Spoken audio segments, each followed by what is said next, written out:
Hi besties, hi bunnies. Coffee's cold, truce brewing. Let's hit the road. Just Machado wheeling hand, time to unfold. Early light breaks, coffee chilling in my grip. Hi besties, hi bunnies, join the trip. Cruising mass highway, spilling secrets for hours. 1 to 3 deep, no holds barred, owning our power. Squad's got my back, riding waves through the storm. Besties and bunnies, keeping it warm. Got that wild spark, singing random and free. Keeping the vibe alive, just you and me. Trolls creeping in, haters twisting the feet. Weak shots flying, but they can't plant the seed.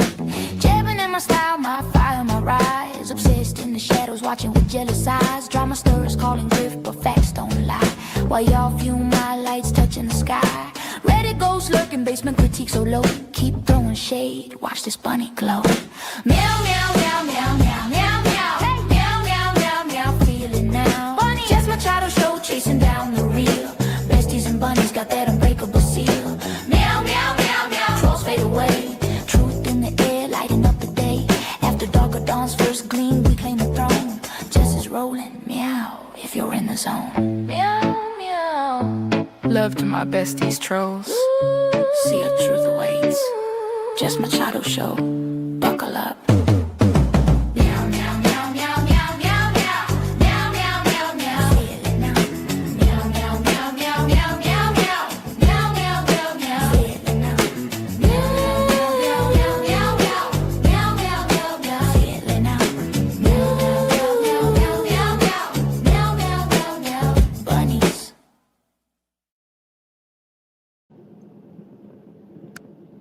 Good morning. Welcome to 24 on 24. Undoubtedly, without a doubt, no doubt, the #1 morning show in all of the land. Your dad told me it's his favorite. He said it to me last night just as I was kicking him out. I was like, leave. And he's like, but your show is my favorite. And I was like, bitch, I know. And so he left. Hi, I'm Jess Machado. Good morning to all of you. Sorry for the name of this. I know I was like Circle Jerk Edition. I don't know. Whatever. What do you want from me? Good morning, Ben Rosa. Good morning, Carls with a Z. Hi, Spacey Stacy. Good morning, bestie. What are we? Are we besties or bunnies, or are we both? Do some people identify just as bunnies? Or do some people say, like, I'm a bestie? Can Ben Rosa be a bunny? Or is he just a bestie? I don't know. Both? Two? We can be two things? We are all the beings? Sure.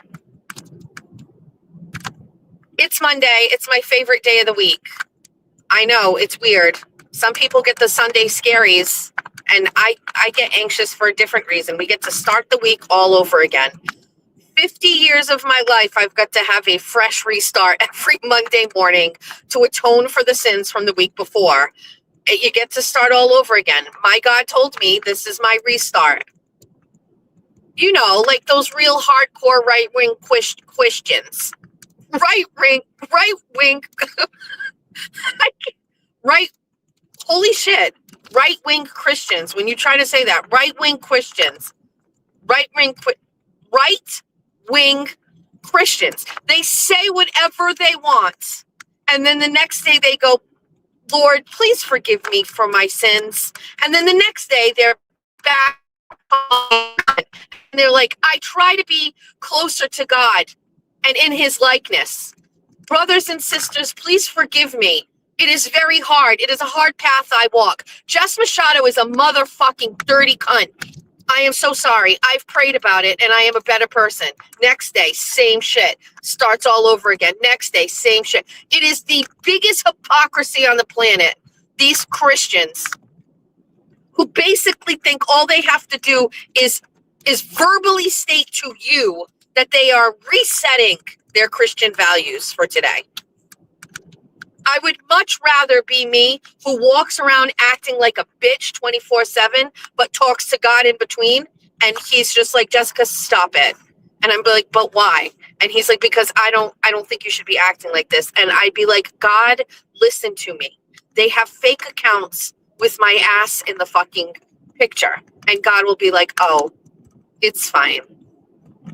Go ahead, princess, chosen one. You can do whatever you'd like. Free pass from my God. So good morning. Hi. Welcome to my show. We are very much going to try this summer to change the format of 24 on 24. Listen, we have kind of like these isms with 24 on 24, right? We started off like that. You know, we're going to have some structure to this. It just needs to have a little bit of structure. But in the meantime, stream of consciousness it is. Bad news. We're going to get our coffee, but then we are heading straight to the doctor. So clip it if you want. Go ahead and clip it.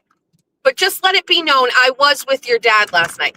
I don't know because I've never had one before. And I know this is crazy, but I think I have a urinary tract infection.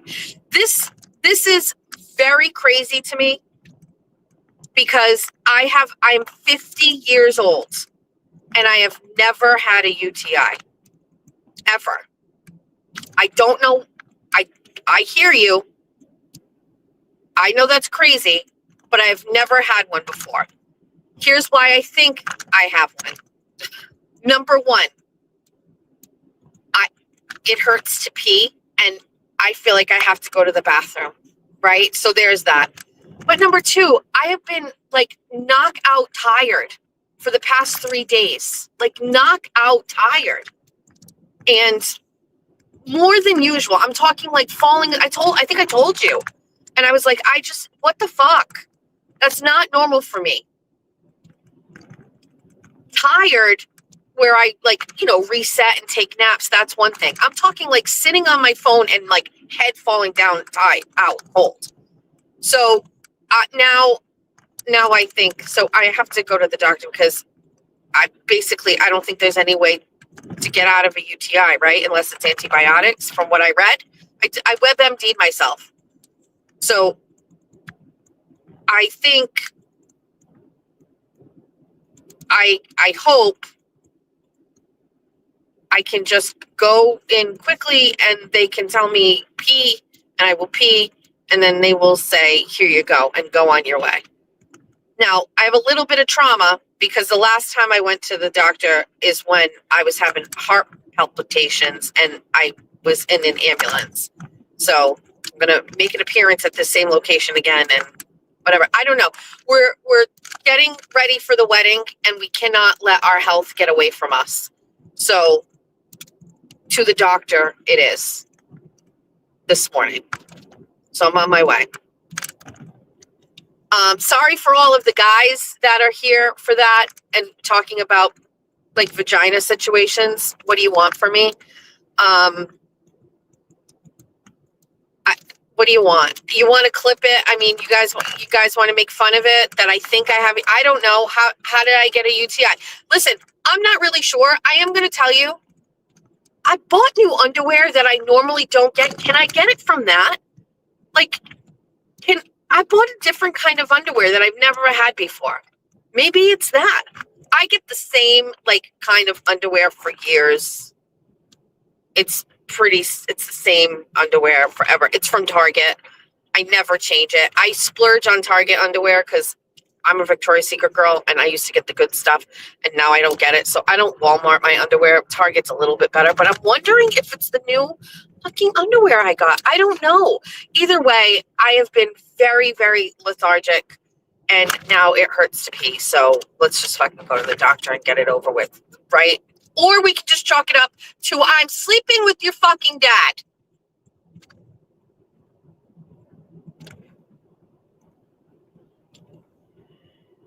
I don't know. I didn't spend a lot of time on the interwebs yesterday at all because it was Mother's Day. I hope all of you had a lovely Mother's Day. Mother's Day is a tricky holiday for some people, okay?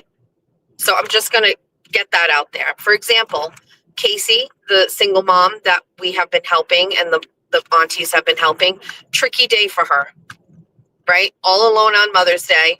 Her children are too small to, do anything for her. Hard to feel appreciated or, feel the love on Mother's Day when you're a single mom and pregnant and your baby daddy beat you up and you're in jail. I've been there. So tough day for her. Tough day for people who have lost their mom and their mom is not around and they were very close to their mom. Tough day for women who are estranged from their children and they don't have a relationship with them. Tough day for women like myself who we walk the line every day when it comes to mothering with my mom, you know? Still got some issues, but we're fucking dealing with it, right? There's that. But on the other side, if you are a mom who gives your all and you have children who love and appreciate you, it's a wonderful day to feel that. And I'm very lucky, as you can imagine. I mean, I don't have to fucking fluff it up at all. My kids adore me, and it's very well known on Mother's Day. I got wonderful, thoughtful gifts. Everybody was exactly where I wanted them to be, which is home. Jack and Georgia eventually had to work, and Julia had to go to Aiden's mom's house. But listen, I feel the love on Mother's Day because my children, I put in the fucking work, man. My favorite part about Mother's Day is we sit at the dining room table and just talk shit about everything. Not necessarily talk shit about people, but yes, that we do that. But also we talk about like lots of stuff. As you can tell, I like talking.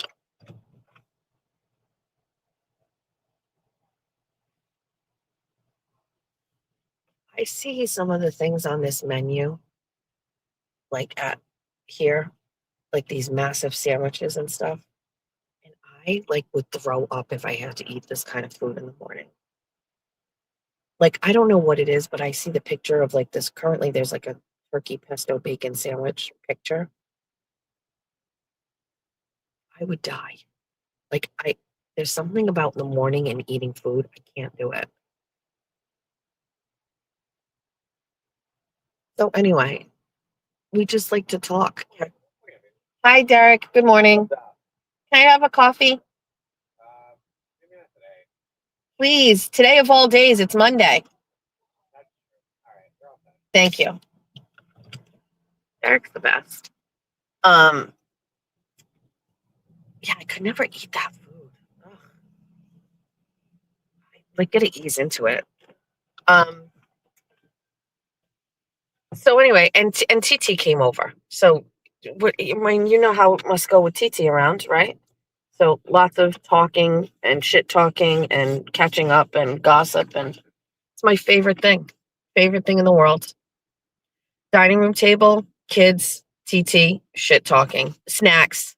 We didn't have any snacks. I made a clam boil. That is my standard Mother's Day. The irony of it all is that I cook the meal. But we have a clam boil and strawberry shortcake. It's the same meal all the time. That's it. So it was really great. Jeffrey Machado really surprised me this year with some of the best gifts I've received. He got me a fucking lobster pillow. Like a pillow with a lobster on it. I couldn't believe it. I like screeched when I got it. I was like, oh my God. And he cut me like this very thoughtful. Like in my studio office, I have like a big long desk, and I have like jewelry in there because I constantly change my jewelry. Like I always try to wear big earrings for Bunny After Dark and things like that. He bought me like this little stand with a mirror and a thing that can keep my jewelry on it. It's like really thoughtful. It was really, really thoughtful. It was very Georgia got me my favorite Dubai chocolates, a beach hat, which I needed because the one I bought for Pensacola kind of got a little beat up in the suitcase. And she got me my favorite pajamas, the kind that I said I love from Target. She got me the pair in black again. Like I said, I wanted more of them. She got it. And then Jack got me like a gorgeous bouquet of flowers, like beautiful. What else did Jack get me? He got me 2 things.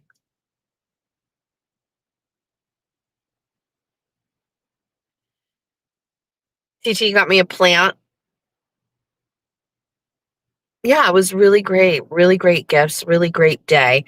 I was tired. At this point yesterday, I kind of felt like I knew that I had a UTI. I had already WebMD'd myself. And so I was really tired. Jack went to work.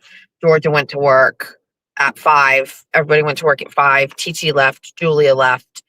And I just slept on the couch, which was great. Jeff cleaned everything up. It was really great. So I hope everybody had a really, really great day yesterday, or the best day that you could have possibly had, considering the circumstances. So I didn't really spend a lot of time on the internet. However, once everybody left and I sat down, I started peeking around and catching up with things. If you texted me, I apologize. But my work phone, I deliberately kept it upstairs. I didn't do any work phones yesterday. So I caught up a little bit on the internet. So let me get to a couple of things. Sandy, they will, because I have lupus. So anytime I have anything like that, they do an extra set of blood work. The only issue I have is I'm going to the walk-in, and I know that they're most likely not going to do the blood work there. So I'll have to leave and go somewhere else, but I'll take you guys with me as long as I can. Oh shoot, did Georgia take my debit card? Hold on. Did she put it back in here? Oh, she did. She's a good kid. All right, stand by. Hold on. Let's get this. Kansas, I started a little early. I scheduled this for 7:30, but I think I started at like 20 past. What's up? Hi. 7:49. You have a good weekend? I worked doubles all week, so What do you do with all your money? saving it probably. For what? Uh, Gas? For your car? oh yeah. That's what you save your money for? Is At gas? this point, yeah. I went to Cumbies, and last I knew it was like 3 something, and it jumped up to It's- 450. it is. What? I know. I You put- still I live put at gas in home? My car. What was it? You still live at home? Yeah, right down the street. Near me? Same street, but On the other side. I would never leave. You're too young. Stay home. Save the money. stay as long as I can. Yeah. But you know, How's everything I else? just give you a straw. I don't remember actually. I did. It's okay. I mean, I have to work after this again. Oh my God. But I'm off tomorrow. So what are you going to do? Who are you hanging out with lately? Why don't you hang out with Jack? Call him. Well, he's always at school. I don't know. I don't. He's done now. Oh, is it? Yeah. When are they out? I think he just had like one final left that he had to work on and submit a project for. He did it yesterday. Yeah. Like I honestly just work so much that I like know. I don't even like have time to really do anything besides like Tuesdays and Fridays, and even then. Sometimes he goes bowling with Johnny. Like Friday or Saturday. Sometimes they're there late. They have food there and everything. You know what I mean? Like, Yeah. yeah. Maybe. I mean, probably on like a Tuesday. Fridays. I usually go out.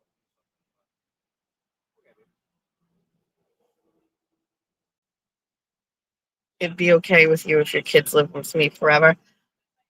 I do say that, but you know, I was down bad when Julia moved out. I'm still like emo about it. But we are. You still at Chili's?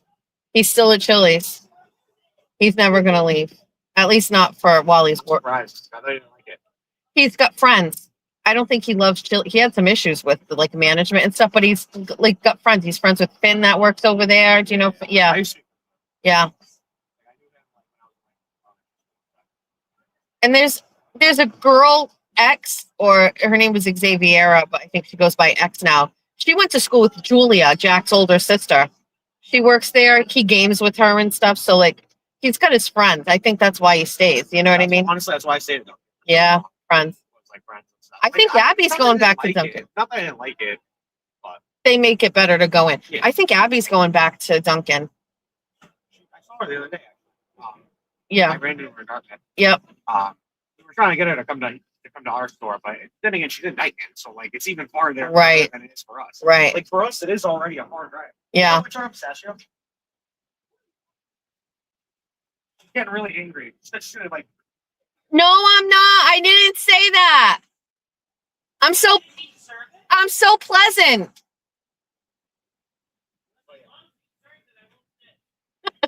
oh yeah, no, we're trying to get her to come to our store. Like, it is farther than her. Yeah. So that's the only thing.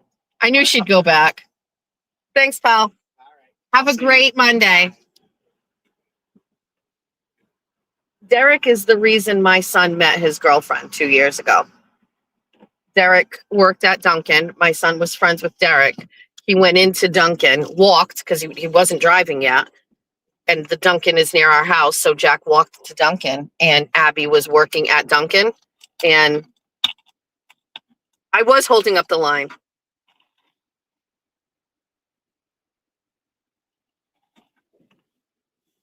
Oh, that's good. And that is how. I'm sorry I chat. I know I'm sorry. Good morning. Good morning. So anyway, Jack met his girlfriend through Derek, which is great. I love Derek. He's a good kid.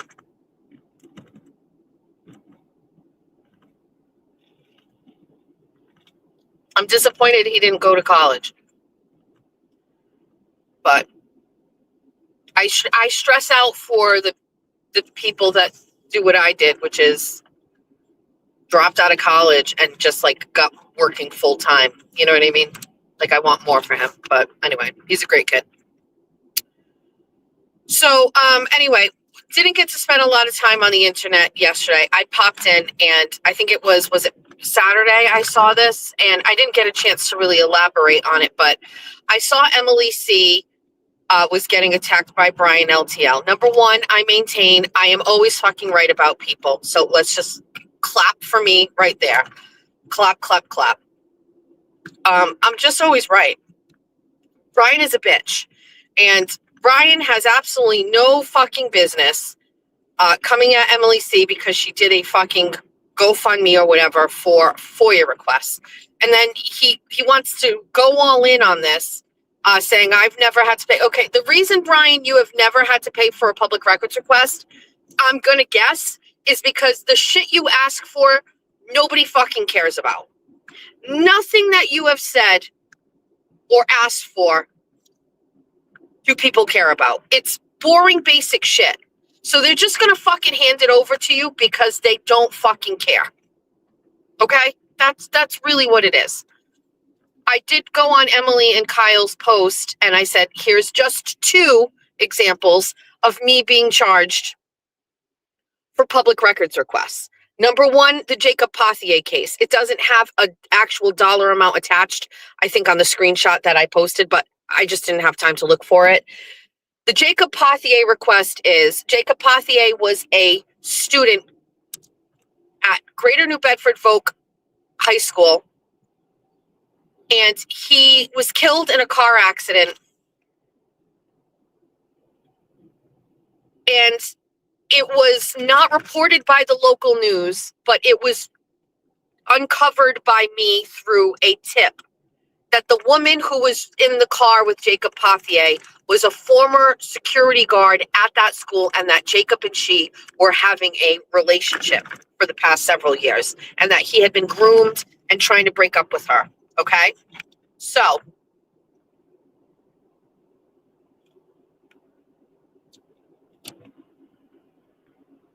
in order to authenticate something that was clearly being covered by the local mainstream media, and by the way, by the school itself.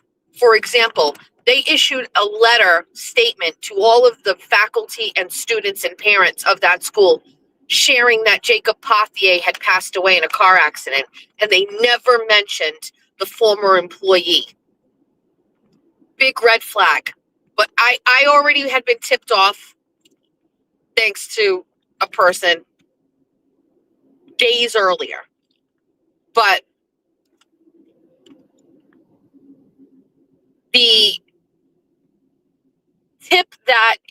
was a former staffer or whatever, blah, blah, blah, blah, blah. So how do you authenticate that?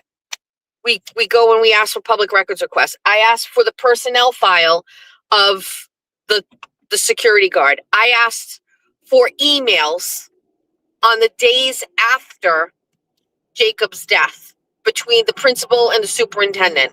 And they slapped a fucking fee all over everything that was totaling like around $1,100, $1,200 for everything. It's obvious. They didn't want me to get my hands on that shit. They wanted me to stop. And the best way to do it is to tell an independent reporter, we're going to need fucking $1,200 from you. And by the way, I didn't have a quarter of the followers I had. I didn't have any of you. I could have crowdsourced it, but I didn't. We figured that whole story out on our own without the public records request. And then the other one was the city of Fall River. I put in a public records request for some documents. I wanted emails between the mayor and the chief of staff in the days after the Gabriel House fire that killed 11 or 12 people to see, wanted to see how did the city handle this? What were they talking about behind closed doors? And they didn't fulfill the request properly. And when I called them out on it publicly and I appealed it and I went to the Secretary of State's office, they said, oh yeah, you want those emails? Now we're going to need $60 an hour to handle this. Like, just because they felt like it was good. I appealed it and I won. So they cut it down to $20 or $25 an hour, but still with money attached. So Brian going after Emily and saying like, blah, blah, blah, you shouldn't have to pay. You're a fucking idiot, dude. Everybody knows you're an idiot. I regret that we even have to like talk about you, but you've gone after someone who is literally doing nothing wrong. Like Emily C lost points on the Horizon social chart for being so good. She makes me feel insecure about myself. This guy is out here he's so desperate and boring and like, such a loser. So I just threw my 2 cents in there. There have been many times that I've been charged for public records requests. Most of my basic shit from like the school department and the town of Somerset, they don't charge you for it. But they're gonna put up a paywall when they don't want you to get it, Brian. And the shit you ask for, they don't give a fuck because you're not a deep journalist. You're not anything. So that's the reason you haven't been charged, brah. Okay? I told you that when I taught you all about FOIA requests. Remember? Also, stop using FOIA requests for municipal requests. That's only for federal documents. It's just a simple public records request. I taught you that already. Stop it.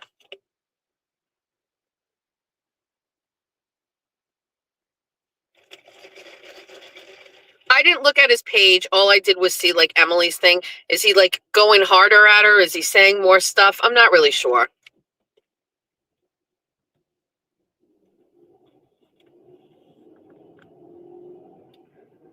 It's fine. He just wants to pop back up again. It's fine.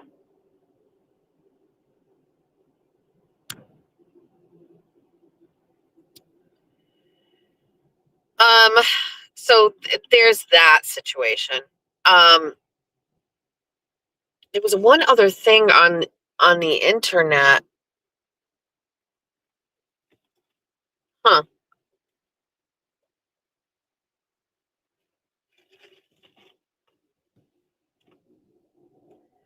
I don't know. Anyway, that's that. It's absolutely ridiculous. Just there are 100% times where you pay for public records requests. By the way, I've never paid. I've appealed and I fought it, and then I give up and try another way to get what I want because I'm cheap and I'm not going to pay for it. But yeah, I mean, it's so stupid. It's I love that for him though, that he kind of went all in on that and like kind of like resurrected himself to go out and be like, don't pay. Like what? Like anyway. I would say this though, appeal it first. If you don't have the restraint for time, appeal it. Romy's in the chat, right? Romy has been the, what's the word? Not cultivator, not purveyor. She has done some serious public records requests and appealed and fought for a story. We should talk about that story and revisit that. But she has put in a ton. Oh, there she is. You know what? I wish I had a chance to. I should have saved it. I'll do it tomorrow. Romy sent me a picture yesterday, and she's got such a fucking sense of humor. She was like, "Happy Mother's Day," and it's a picture of her and Stefan Diggs at like that Mother's event that he threw where Cardi B showed up again, and she photoshopped it. It's so fucking funny. It's so funny. Let's not forget that Romy hugged Stefan Diggs in court.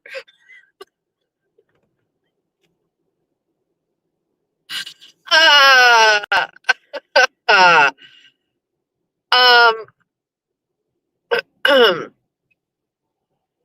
believe it is a week from yesterday is Aiden Carney online fundraiser. I am psyched. I don't know what time I'm scheduled, but obviously I've run my mouth all this time about people who do these Karen Reed fundraisers and they just come up and talk. I want the most money donated while I am on the screen. So I'm going to give you a show. I'm going to perform for you. I don't even know if that's allowed, but I'm not just going to go on there and talk. You want a song? I'll write a song. You want puppets? Puppets. You want a beaver moon ceremony? Fine. I'll whore out my husband. Jeffrey, get out there.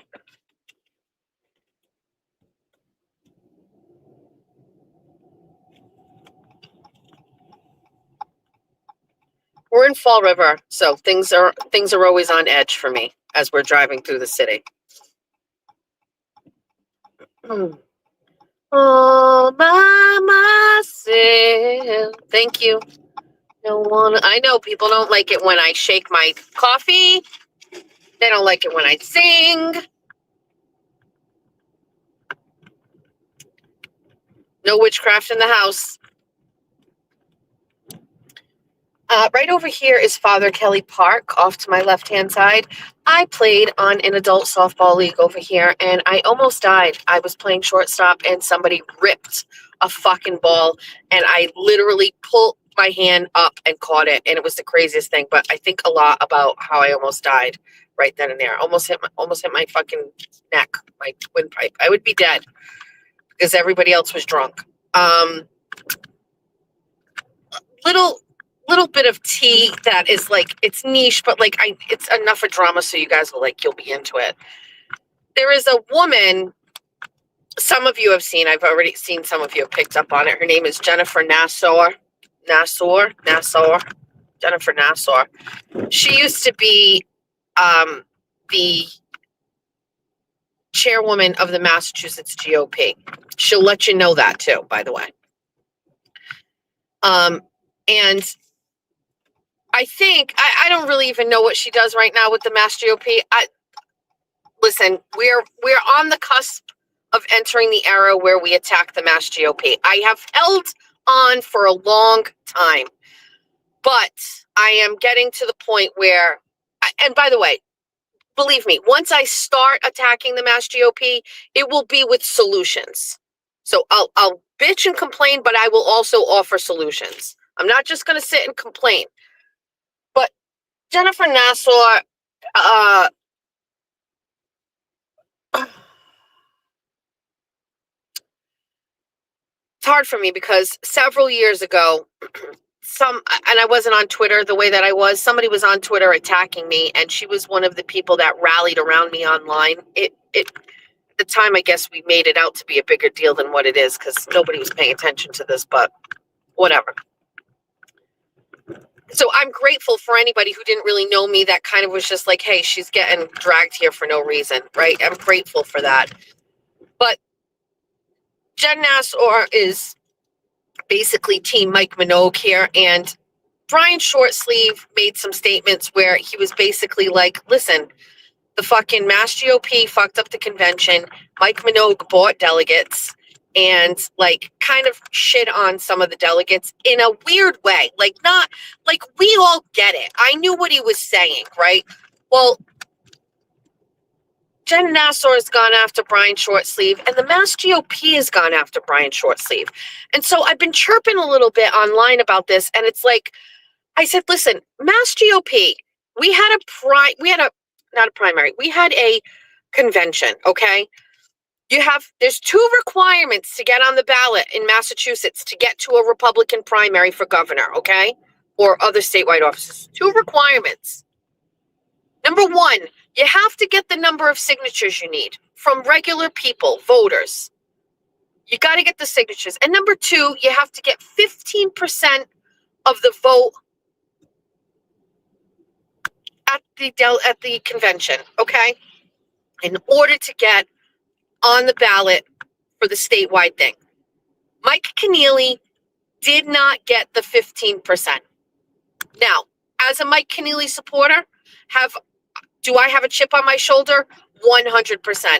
Because I believe that there was a very deliberate sabotage to draw out the process where people fucking upped and left. And the convention was supposed to be over at 4 p.m. We hadn't even voted. We didn't leave until 8:30. So Mike Minogue we knew Mike Minogue was going to clean up, right? It didn't matter to Mike Minogue if people left.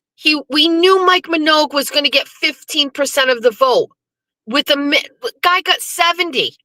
So drag it out twice as long, add an extra 4.5 hours. Mike Minogue's people, maybe they would have left, but it wouldn't have mattered because he had enough of people, right? Two, he went and offered them open bar. Hey, stay. He sent out a massive text to everybody there and said, go have free bar on me while we wait. But who could it have impacted that left? Well, Mike Keneally and Brian Shortsleeve, who were down at the bottom to split the remaining 30%, right? And so I definitely felt like the Mass GOP, who was in charge of the convention, who was in charge of how it went, fucked it up on purpose. And I don't care if people think that. I think that. That's how it felt as a person on the outside looking in. Minogue is your guy. You want to endorse him. He's going to give you money. But he paid for delegates. He paid for fucking, that's it. So I have an issue with it. And I guess Brian Shortsleeve, he had an issue too. Now, my thing is very simple. Okay, sir, please. My issue is this is how I go. Brian Shortsleeve got the signatures and he got 15%. Brian Shortsleeve is a candidate. He is going to be on the ballot in September. Okay? The people on the Minogue side and the Mass GOP side are like, Brian Shortsleeve needs to drop the fuck out. And everybody needs to unite behind fucking Mike Minogue. Why? Why? Why even have this process to begin with? Why are we going to have Brian Shortsleeve drop the fuck out? Who the fuck are you? Like, that's nuts. Like, you guys have this process, we do it, and then when he meets the threshold, you're all like giving him a hard time. And I know, like, Jen Nassar got into it, and when she's like, "You're wrong, Jessica. He is the chosen candidate by the Mass GOP, so the Mass GOP should support." Fine. But at the same time, don't you think the Mass GOP should stay the fuck out of it? They should stay the fuck out of it. Just go support both candidates. And by the way, what do you mean support? What the fuck does the Mass GOP do to support a candidate anyway? Do they give them money? No. Do they have reach on social media? No. Do they have a grassroots effort of people that are getting people motivated? No. Mass GOP's like endorsement or stamp of approval is like a death stamp. It means nothing. And I think it's absolutely fucking pathetic that they are calling on Brian Shortsleeve to drop out. First of all, It's disrespectful to Brian Shortsleeve. He did everything he was supposed to do. He followed the rules. Why are you chastising him for staying in? Why are you looking down on him? Mike Minogue, not willing to debate Brian Shortsleeve or even acknowledge him, is fucked up and crazy, if you ask me. It's fucked up. This is how you get people to not run again. This is how people say, fuck it, I'm not going to run. Because what? He did everything he was supposed to do. He's fucking done it. Let that man fucking run his race without fucking being told by the mass GOP and people like Jen Nassar to drop the fuck out. This is the pivotal moment for me. This is it. Where I turn around and I say, you know what? Time to burn it all down and start all over again with people that do it right. Here's the other thing. I come from a place, Brian Shortsleeve's not even my fucking candidate. I could view Brian Shortsleeve as the reason why Mike Keneally didn't make the ballot, because a lot of people who I knew were voting for Mike, I personally had an issue with this because we had some people who were all Mike Keneally, but they were told by some other people, Brian might not make the ballot, Mike Keneally's got it, let's go to all three guys on the ballot, and they switched the vote. I have every reason to be like, fuck Brian Shortsleeve. Right? But it's the principle behind this. It's also great for down ballot candidates. It's great for communities like Bristol County, where we have the highest Trump vote in all of the state. And the running mate for Brian Shortsleeve is Sean Oliver from New Bedford. So this is great for Republican candidates down here. Like there is a grassroots effort that the Mass GOP knows nothing about because it's full of rich bitches like Jen Nassar who have no idea what it's like on the ground where you win elections as Republicans. Jen Nassar is so disconnected. She does this like pocketbook Contessa. Nobody listens to it. Newsflash, the Republicans in Massachusetts are not rich. They're hardworking, blue-collar families. That is the Republican Party that I know. That is the Republican Party that wins elections. That's the Republican Party that breeds hardworking candidates. That is the Republican Party that we have to embrace.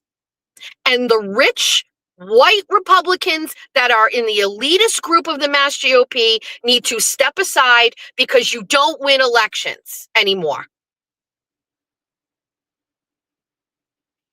I don't want to be like this, but when you're telling a candidate to drop out, it's crazy. By the way,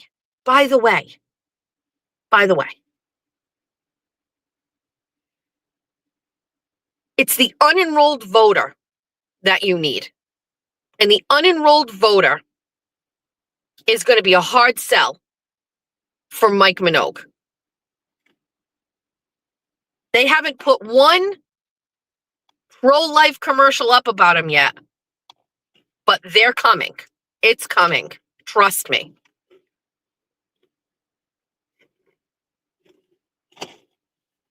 The other thing, too, separate from all of that, Mike Minogue is so snobby. He doesn't talk to anybody else. He doesn't do anything. He's got like his commune of people and all this shit like that. And what's fucking crazy about it to me is like,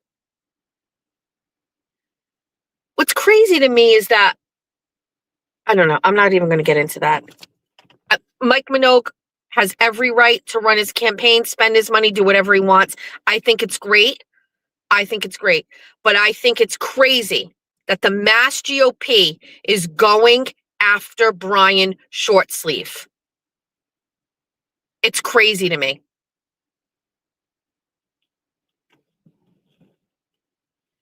Brian's a nice guy. Brian isn't my candidate. Every fucking day, I'm sad that I miss Mike Keneally. I don't even want to, I'm going to cry about it. Mike Keneally is exactly the kind of governor that Massachusetts needs and we can win with. Mike Keneally is that candidate. I loved everything about him, and I'm never really wrong on things. You know what I mean? Like maybe it takes time, right? But I'm never really wrong on this shit. And Mike Keneally was it for me. And I'm sad, and it feels weird that he's not out here anymore. You know what I mean? So it's tough for me. But I think what they're doing there is a way, and you know what? I don't want to attack our chairwoman, but where is the leadership from Amy Carnevale right now? Amy, we need you here right now to to to stop this. 100% Mike Minogue won the majority, and he is the endorsed candidate by the Mass GOP. I hear you with that. That's great. But how can you co-sign a message from this party that is basically attacking Brian Shortsleeve, who has stepped up to run for governor? Because you know what? Prior to Minogue getting into this, that's all you had was Keneally and Shortsleeve. You know what I mean? What there's just it is so there is a way to kind of like rule this party. There is a way to govern it. And it is you just basically say, we're going to help everybody. You know, I don't know. I don't want to do this too deep. It's not fair. And I don't want to attack Amy because the day Amy won chair, which by the way was something that behind the scenes I worked on very fucking hard, right? The day Amy became chair, I was there, by the way, for that election. I was at the state committee meeting when she was elected. I celebrated afterwards. I cried afterwards. I will never forget what we were like prior to Amy and what we were dealing with the leadership under Jim Lyons. I will never forget. I can't. So where we have come in the time post Jim Lyons era is extraordinary. I'm grateful for it. I'm thankful. I'm happy. And so you can't be happy about all that and then be too critical. So I'm not going to go too hard at Amy. However, put it all aside, and I'm sorry this is political for everybody, but can I be honest with you? I have such a different vision for this party, for the state of Massachusetts. Such a different vision for it. I live in a community where I am surrounded by people who vote Republican, who run for office as Republicans. And none of the people in my community are anything like the people at the higher level of the Mass GOP. They aren't rich. They aren't elitist. They aren't old money. They aren't part of like the old guard.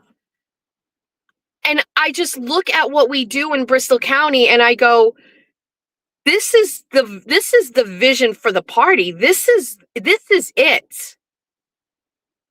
Do you know what I mean? And if the rich elitist Republicans in this state actually cared about changing this state, they would let the hardworking blue collar Republicans take the lead and finance it. And then sit back and say, you know what? We got it. We got it all. We've got the middle class and we've got it. But they won't because they want it for themselves and a few of their friends. And this is why when we're down here in Bristol County, we see success, we see wins, we see all the communities around me voted in the positive for Trump. Because we figured it out. The old Republican Party doesn't work here anymore. We're happy to keep you here. We're very happy. Thank you. If you are anti-Democrat, there's a place for you here. But it's different now. It's not, and also nothing for nothing. They use us. They use us because we do the grunt work. We do all of the hard work. We get the signatures. We hold the signs. We make the calls. They don't do that. They don't do that. So it's almost just like there needs to be an in-party uprising to take it back and bring it back, because that is actually the only way to beat the Democrats. Mike Minogue and his money being supported by the richest people in the Mass GOP is not the key. That's not it. The key to winning back the state of Massachusetts and stop it from going down this liberal fucking hellhole is to empower the middle class, who are all aligned with the same values. And by the way, keep abortion the fuck out of it, because true fucking conservatives say hands off my body all the way around. So you let people fucking choose. That is, I believe, the winning fucking combo in Massachusetts. And if people want to listen to me, they can. If they don't, they don't. But I'll tell you what, we win elections where I'm from. We win them down here. So Jen Nassar now coming at me and attacking me. I struggled with it. I was like, she stepped up and she helped me, and I want to be nice, but at the same time, it's like, you know what, ma'am, you're out of touch. You don't understand the true Republican, which is really the unenrolled voter in Massachusetts who hates Maura Healey right now. So I don't know what to do. I'm all in on short sleeve because that's the way it needs to be. That's who it needs to be. It needs to be Brian Shortsleeve. He's the only one that has a chance. Do I think either one of them are going to make? The answer is no. If you want my honest to goodness truth, I don't think either one of them is going to beat Maura Healey. So at some point, we are going to be locking in for 4 more years of this crazy.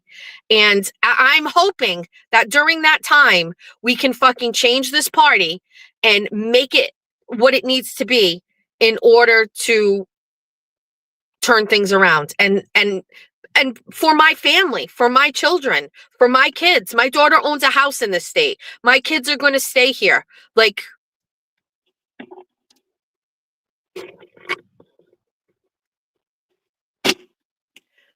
listen, Justin Thurber won his seat, right, as our state representative with not one fucking cent from the Mass GOP. They didn't give him one fucking dime, not one dime. They didn't send people down here. They did nothing for him. Nothing. And he won with a group of people. Like our RTC is, and like was his campaign manager was Mike. Like he won a 24-year Democratic stronghold seat with not one fucking cent or assistance from the Mass GOP. And what do the minute he wins? They throw it on their social media. Like, whoa, the Mass GOP flipped this seat. You didn't do it. You did nothing. That's not true. Justin won. It's that kind of shit that I've for years, I go along to get along. It's for the better of the party. We're not going to bitch. We're not going to complain. But this shit with what they're doing to short sleeve has got me so fired up. You won. You did what you were supposed to do. 15% and your signatures. Boom. Done. Great. See you in September, Brian. You earned it, dude. I'm at the doctor. Do you want to come in with me? I'm just going to take you in. Let's just go.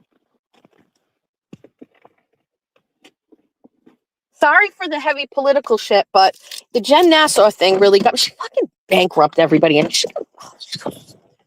yeah, very easy, Jen. Very easy.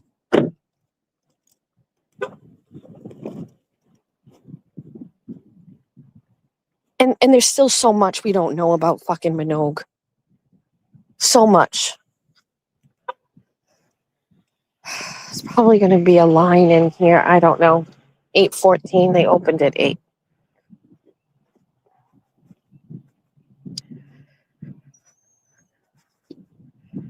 It's okay. Go ahead.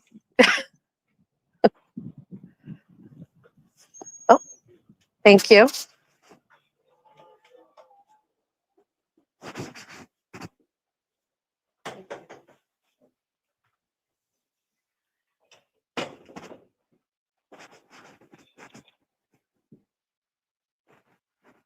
Checking in.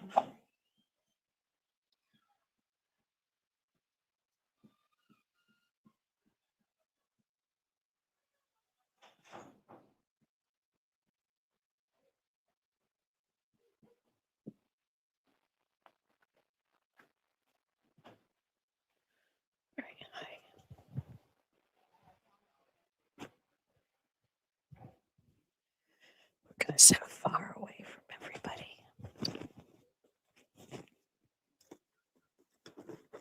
Talk amongst yourselves.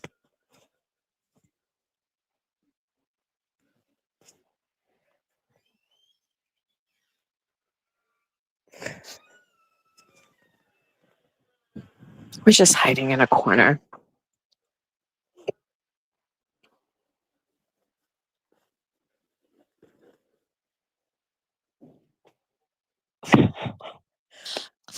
Do a clean catch when you do a urine sample. Do we need to get that technical?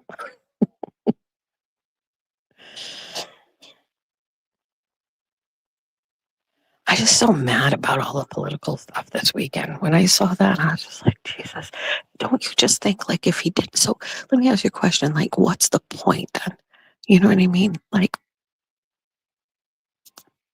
why, if Brian wants to, why can't he just stay? What if Brian, right? Say he got the 15 and him and his team after the thing, Keneally didn't get in, Minogue gets 70%, and maybe the Brian Short Sleeve team gets together and they sit back and they go, you know what? We don't have the team. We don't have the resources. It's a losing battle. They tap out. That's their choice, but that's not how they feel. They felt like they were going to just stay. They want to keep trying. They think that they got a chance. Isn't it up to Brian? Who cares? And what do you mean, like, we need to unite against Minogue? If Minogue wins the primary, then everybody unites against Minogue. But what's wrong with going through the process and just, like, trying? And then what? Okay, go against Minogue. Like, I don't get it. Like, we all knew that Jeff Deal had no chance against Maury Healy. Did you all tell Jeff Deal to drop out? No, we all had to suffer with him. Hi, we're at the doctor's because I think I have a UTI. I'm not sure. I've never had one before, but I think that's what I have. Wait, what is that? My God, Johnny Bags, be nice. You don't use the P word first thing on a Monday morning. Jesus Christ.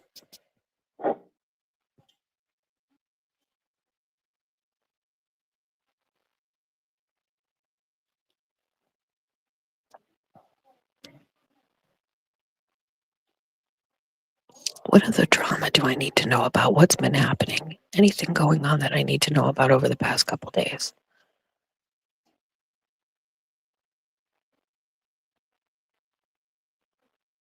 It's fine, Johnny Bags. You're fine. You're fine.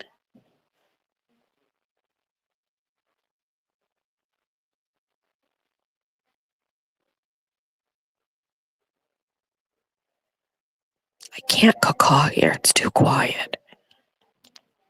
Cheech sent me a Mother's Day text that said something like, "You're my favorite cunt," or something like that. It was brash, harsh.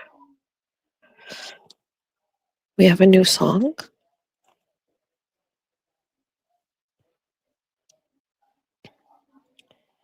When we are done with this today, we have to work on the favors for the wedding.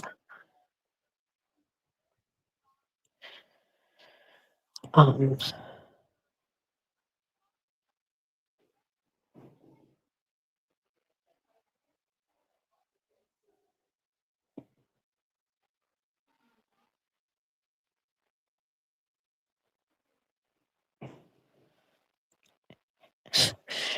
Heather knows on X commented under the Jen Nassar post. She's like, "You're so bothered by someone you claim means nothing. Keep promoting her." And then she put the link to my Substack. I think it was the Jen Nassar post where she said, "You mean nothing. You're not a journalist. You fed off the backs of the people you are shitting on. I hope you can sleep well at night." Do you know? Does anybody want to like get into that? Because that was the one that kind of got me. You fed off the backs. Fed. I have never received one dime from the Mass GOP or a candidate ever, with the exception of Mike Minogue and Mike Keneally and Brian Shortsleeve. They each gave $500 when I started my show. And they had their logo at the beginning of it back in the fall of last year. That was the first time I have ever been on anybody's campaign finance for getting money fed off the backs. I worked my way up with no support from anyone. Anyone. What does feed off the backs mean? Like, does that mean that like I got a lot of things off of people who are doing the heavy lifting? Are you fucking kidding me?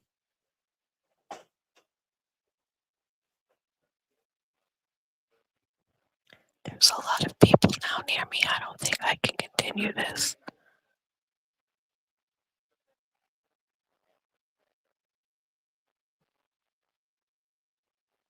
Oh, Ben Rose is great. Ben Rose is like workhorse. And he knows everything about Taunton, and Taunton is all Republican.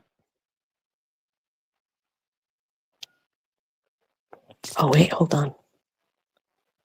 You allowed yourself to be raped by the Mass GOP and bowed to the devil. What does that mean? No, I didn't. The strike is still there for Jimmy's song. It's still pending in the appeal.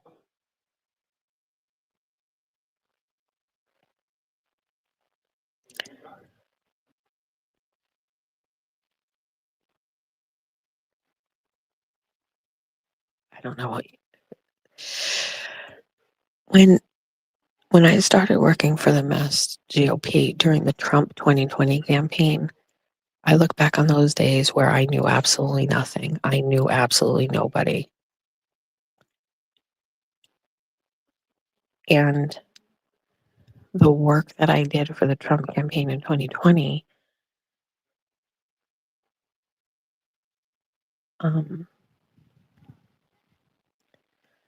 was the first time I ever really did anything for like a statewide candidate. And they started to see that, and then I started doing more and more and more for them. I don't know, it's complicated. I can't talk about it without talking loud.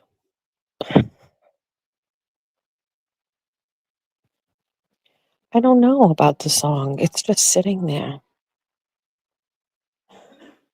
I don't know. It still says it's under review. It still shows everything is being escrowed as far as money goes. Let me look and see if anything changed over like the past 2 days, because I haven't looked. Let me see.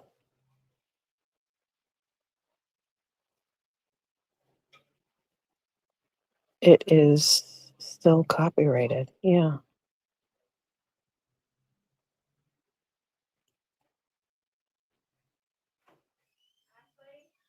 I did everything for the Trump campaign in 2020. I did for fucking nothing. I was working 40 hours a week for free. It's crazy. It was COVID. But anyway, we might have to end this because I can't talk.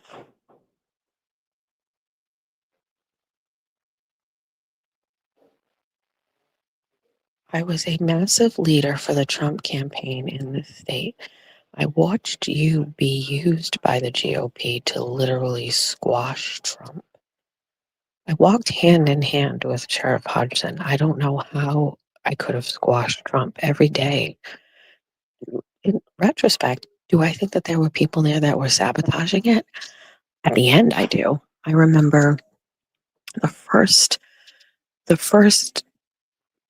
time I felt like something was up was right at the very end. We were doing a caravan to New Hampshire, and we were supposed to be going to a mall So the way that it was planned, we had like multiple calls about it. We were planning, I wasn't planning. I was basically like in charge of making, like getting the word out. Um, Misinformed. You may be right, but at the time I did not know that. I was not privy to how politics worked. Jess Machado in 2026 definitely could have bought into that whole theory, but back then I did not think that. And it could have been, and if I knew today what I know, if I knew then what I knew today, maybe I would have looked at it differently. But um, the first issue I had was we were planning this caravan to New Hampshire, and um, we had like a couple of Zoom calls about it, and the sheriff was like trying to lock it in, and we were going to, what's the mall up there? There's a mall up there, something, some mall. So the caravan was going from the Cape all the way up to New Hampshire, and we were going to meet in this mall the day before. So I think it was Friday, and the caravan was like on a Saturday or a Sunday. We got a call, and we were told that the mall never signed off on us doing it at the mall, like ending at the mall. And I specifically remember in one of the meetings, somebody saying like it was cleared with the mall. And I spent a little bit of time like trying to pinpoint like who fucking lied about it. And the sheriff was like, it's more important right now that we find a new location. And there was no time to really like figure out what went wrong. But I remember literally hours before we were leaving that we had to find a new location. And it was so psychotic because we had made press releases, we had told everybody. It was just an absolute mess. And then finally, I don't remember what it was, somebody through Sheriff Hodgson had figured out that we could go to this other location, which was like a field that was associated with a I can't remember. It was like a flea market type thing. But anyway, we got it done. And after the fact, like after we got it done, we had so many people. It was great, and there was some glitches and things, but we got it done. This was the first time I spoke like to a crowd. I addressed the crowd, introduced the sheriff. Like the sheriff and I were working together every day. Like every day, we talked on the phone. We were with each other all the time. I mean, we were running the Trump campaign for Massachusetts.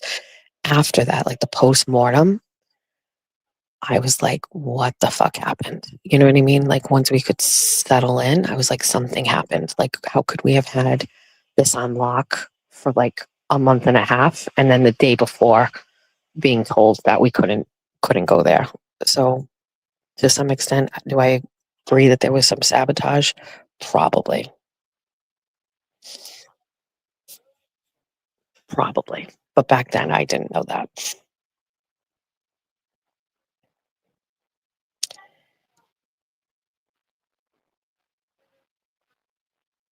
There are inside operatives sabotaging.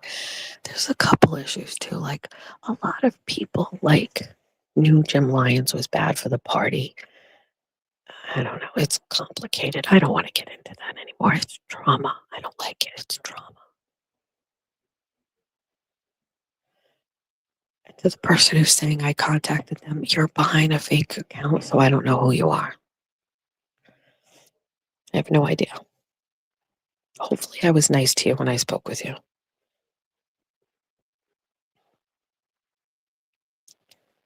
Moons, I'll be waiting for notifications. I say 2 words to it. What is Moons doing? Oh, is Moons doing a show?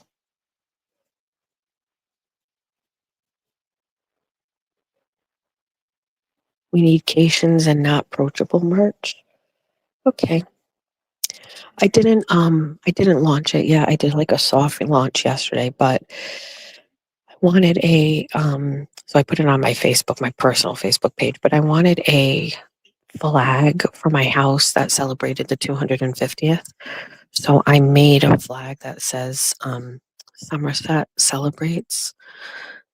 Well, it says Somerset, Massachusetts, 250, and then I made it for all the communities around me. If you go to Bestie headquarters, like they're all up there down the bottom under a certain collection, you'll see all of the flags. And I can have it made for however you want. I'll launch it later today once I get out of here. But I just wanted a flag for myself for going into 250. And so I put them on my website. So if you see it and you like it and you want one to have your town's name on it, just you'll have the option to message me and then I can have it done. Anyway, that's that. Good morning, Bammer. You have to leave. See you on the replay crew. And hi to the replay crew if you're here right now. Going live tonight, somehow, some way. We're still waiting on StreamYard YouTube to give us permission to go live. Who knew we needed to go live? Why do you need permission? I don't remember that.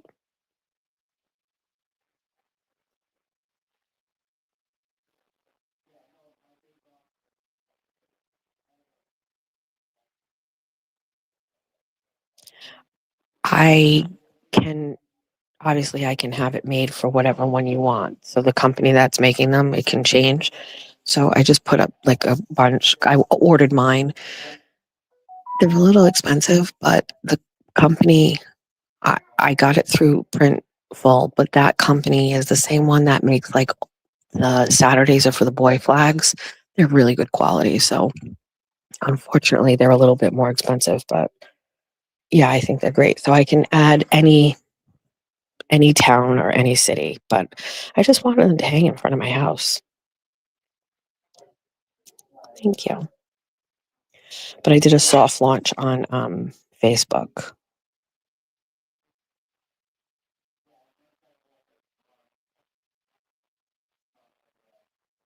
Oh, yes. Oh, and they're making you wait to do that? Huh. Yesterday was the 1-year anniversary of the Jess Machado Show channel. I started it during Karen Reed, but like deliberately waited to start my shows until after, but it was a 1-year anniversary of the Jess Machado Show. I haven't even been checked on yet. Also, I have to pee.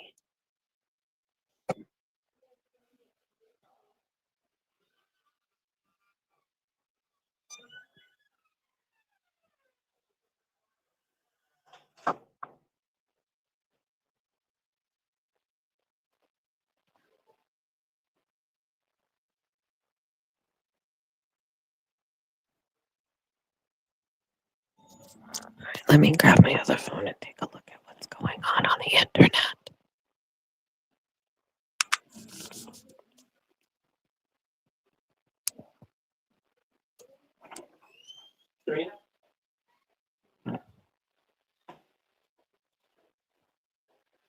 I think I have to end this because I can't talk anymore. It's getting filled up. People are around me.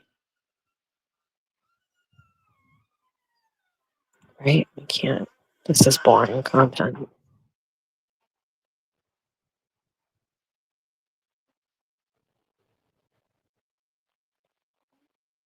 All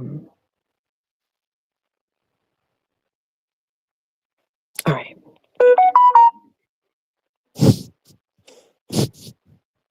No, I really do have to be.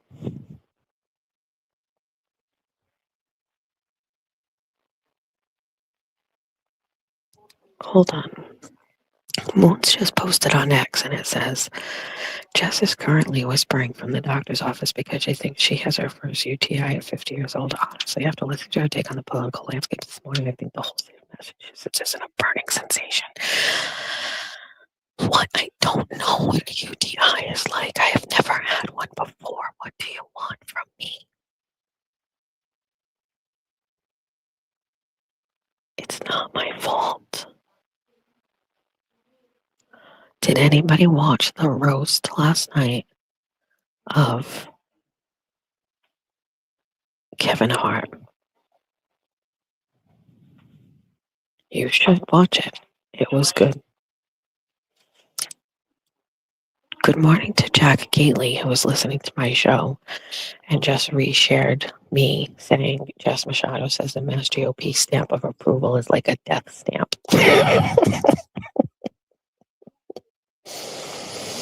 Oh my God, Cheryl Marshall says, I think the majority of us who played football, softball at Father Kelly Park almost died in one way or another. What I remember about that field is one man could hit a home run and hit a house beyond the field in right field, and that left field had a hill you had to climb on. That's accurate.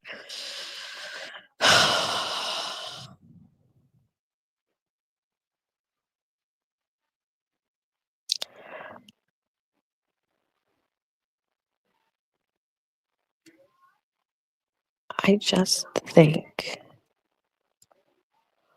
wait, hold on.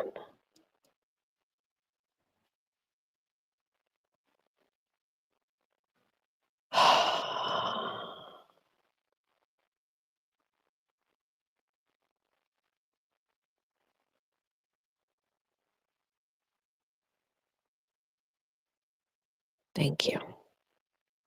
We're in the doctor's office. Be quiet. Quiet.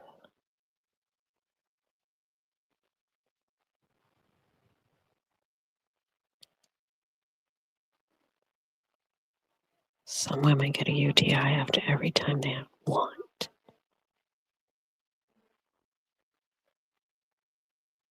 Hold on.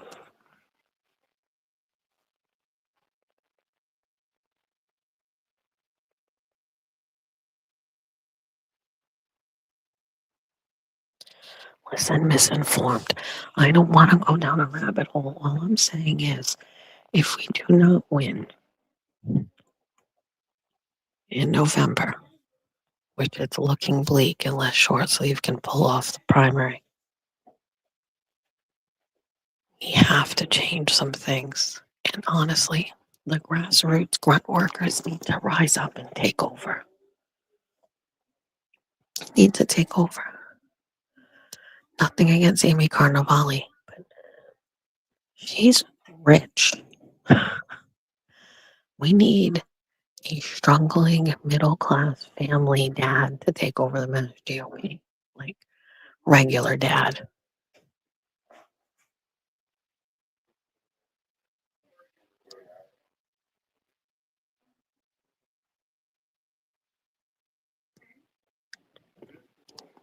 A mediocre uprising, if you will. Correct. Nothing crazy, nothing dramatic.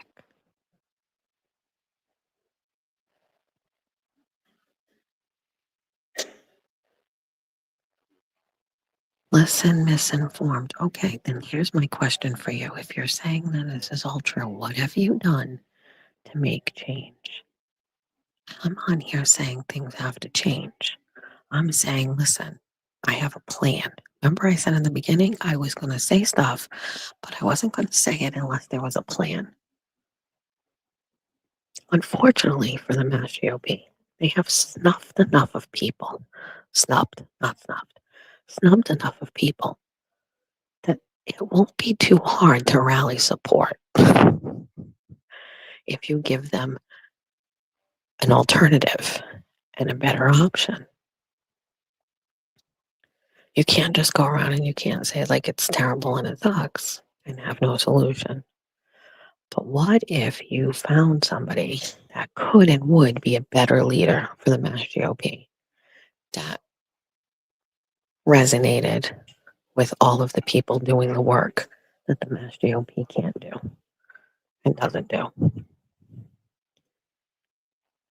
Right? And maybe you go to people and you say, were you happy with how things were going? No. If I give you another option, would you consider it? Yes.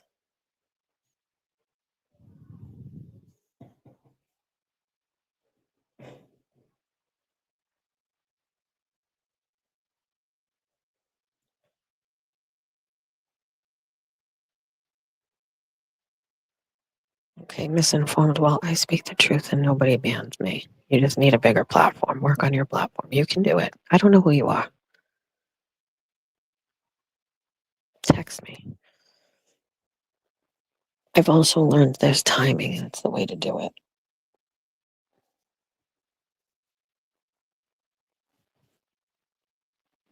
This all started because I just don't believe the Mass GOP should be saying anything to Brian Shortsleeve.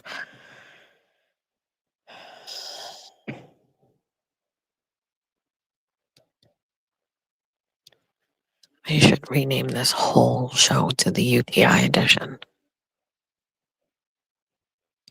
Nobody has called me up to even check in yet. How come I haven't checked in? Oh, great. Somebody just got up and got some water from the fountain. Now I have to pee even more.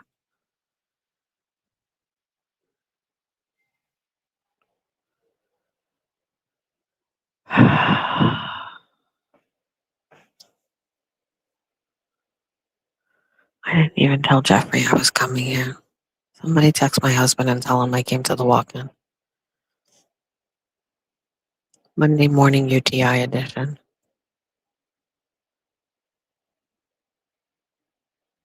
Yes, I checked in with the computer. And they're supposed to call you up and do intake.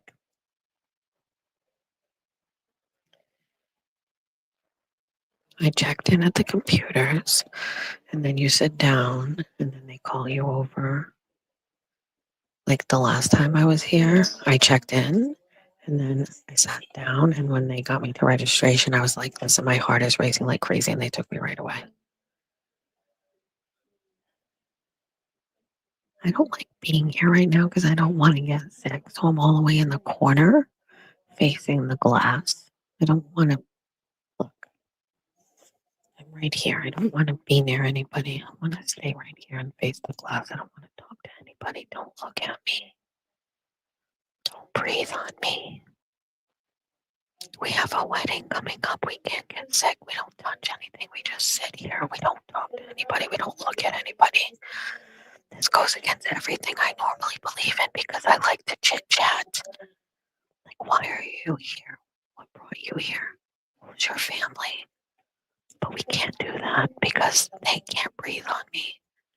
So we're just going to stay here. We're going to face this door and this window, and we are not going to make eye contact with anybody.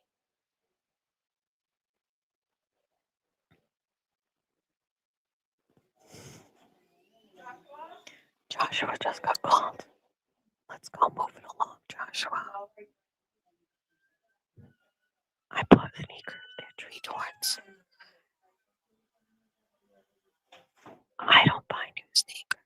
I buy cheap ones from Walmart. This is the first pair of sneakers that I've actually bought in years, and it was so astounding to my family. They couldn't believe it. Usually, I would get Julia's old sneakers or my sister's old sneakers. I don't buy sneakers because, to be honest with you, it's extremely expensive. But I saw these tree torts and I liked them, and I'm a rich bitch now, so I got them for $29.99 at Marshall's.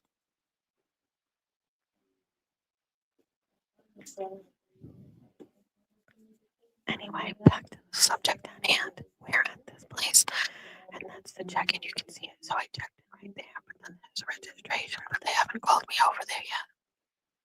Sneakers are too much money, but these were fine, and I like them. They're cute. Now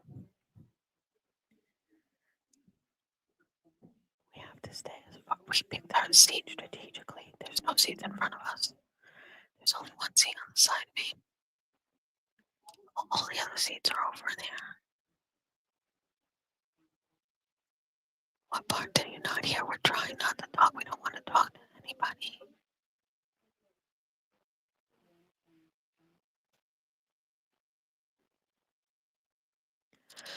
Someone has on a significant perfume that is not kosher. I don't like it. Hi, Heather. You're late. Welcome. I think I have a UTI infection, so I dropped her off at school, got a coffee, and I came right to the doctor.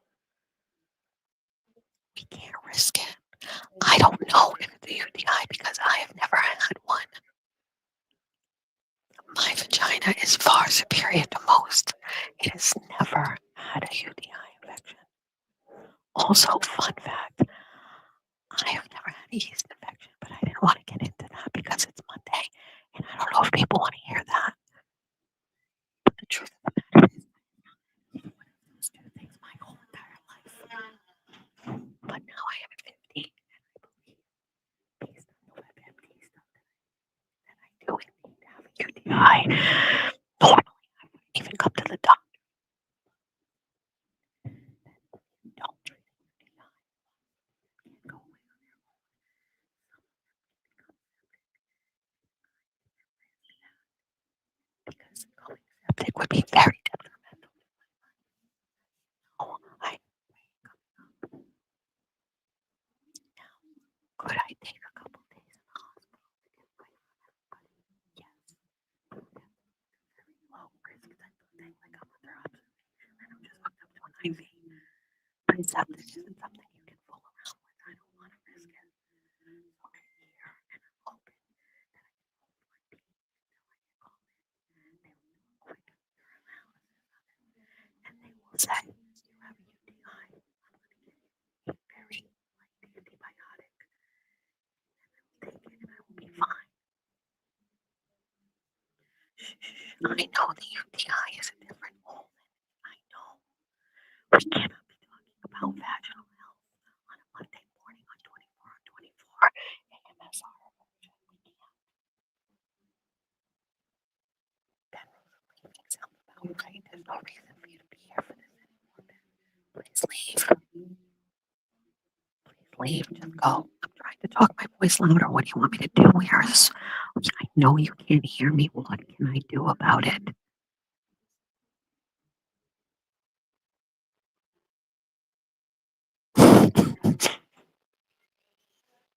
They still have not called me to check in. Maybe they've already checked me in and everything's fine and they don't need to see me, but how do they know it's wrong?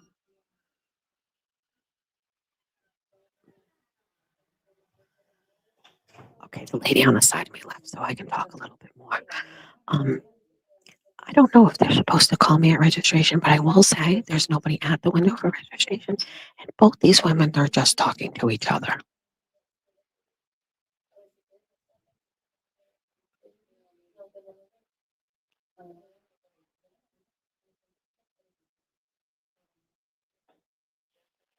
Oh, they called me. Let's go.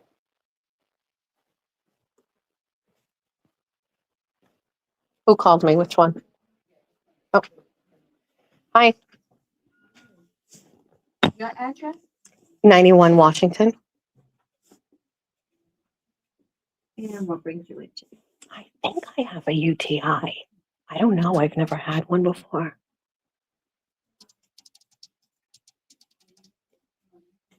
I'm hoping you can tell me. Julie?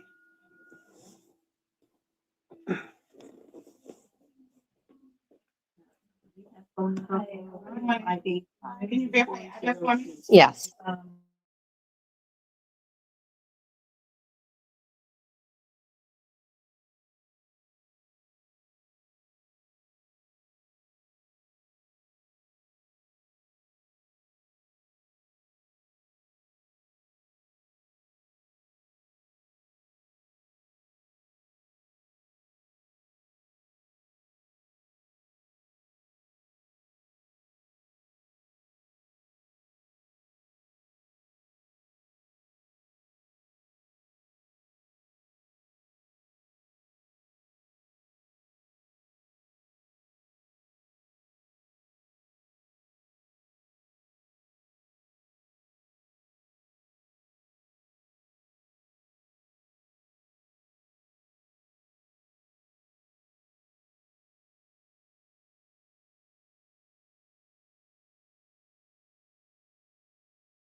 Okay, I advocated for myself and you're letting me do my urine, not my pee. So I brought you to the bathroom with me. I'm going to mute you, obviously, but I've got to do this whole thing. So if you want to stick around, you can. Listen, whatever. You're just going to stay over here. Bye.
Okay, hold on.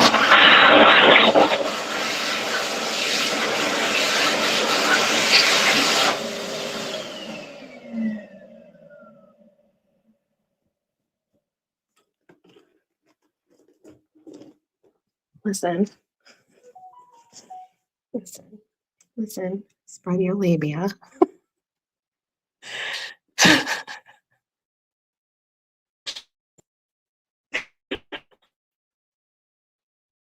Happy New Year. Listen, you got it.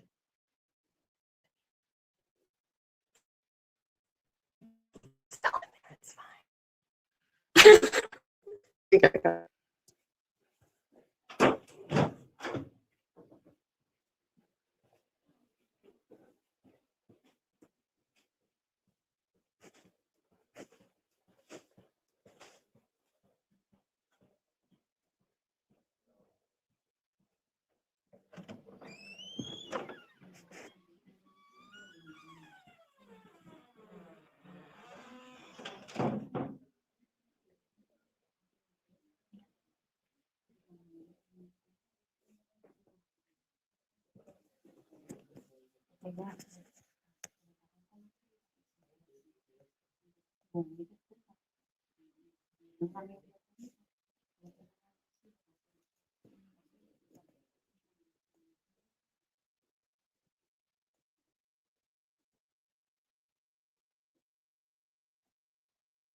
Machado.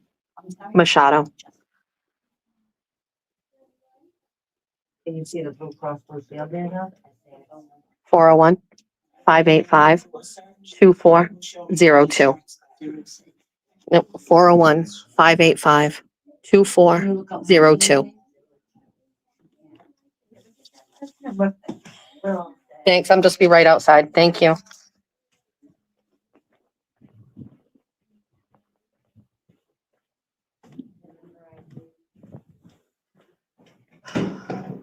We made the escape. We made the escape. I couldn't do it. I can't sit in there. Everybody's breathing weird, and I don't want to wear a mask. I feel like a hypocrite, but at the same time, it was the snot on the sweatshirt that really did me in, and my anxiety was through the roof. Just get me the fuck out of there. We can breathe again. Fam, we can breathe again. Let's go back into the car where it's safe. Safe. I'm just a baby. I have a simple UTI, I think.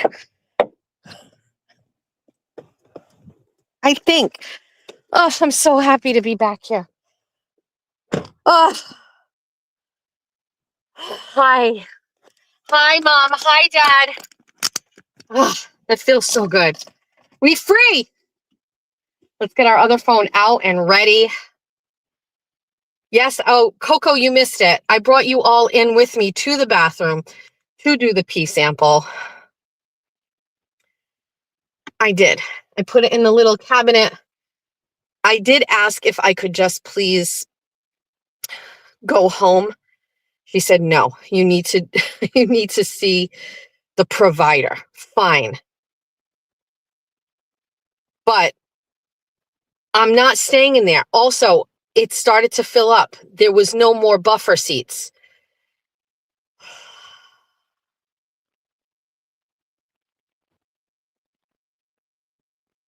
I feel better. We're safe. We're in our car. We're right next door to Trop Smoothie. Are we going to go get an acai bowl? Meow, meow, meow, meow. I had to get the fuck out of there. I'm sorry. I was fine. And then we're not fine. So anyway, hi, you guys. You don't even, oops. You don't even have a choice. You're staying with me. I need you to be my emotional support person. We have, let's see, we just need to make sure phone is not on do not disturb. That's the other phone.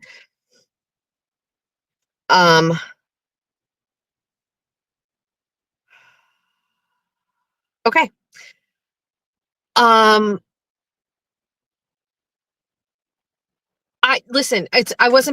can't follow the chat. I wasn't following it, but now I'm following it right now. Here's the thing.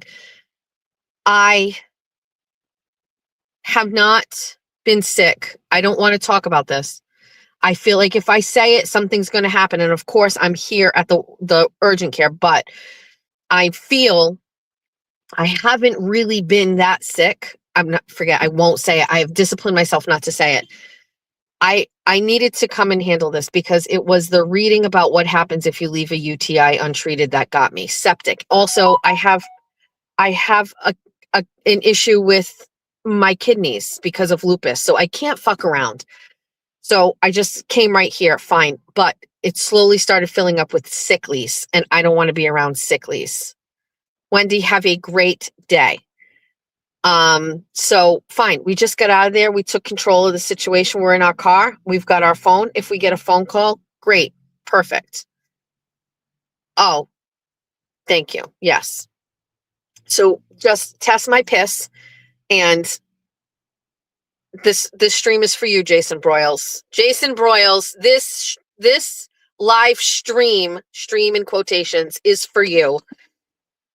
Of all my streams, Jason, you probably want to be involved in this one. We have a UTI. We peed in a bathroom in a cup.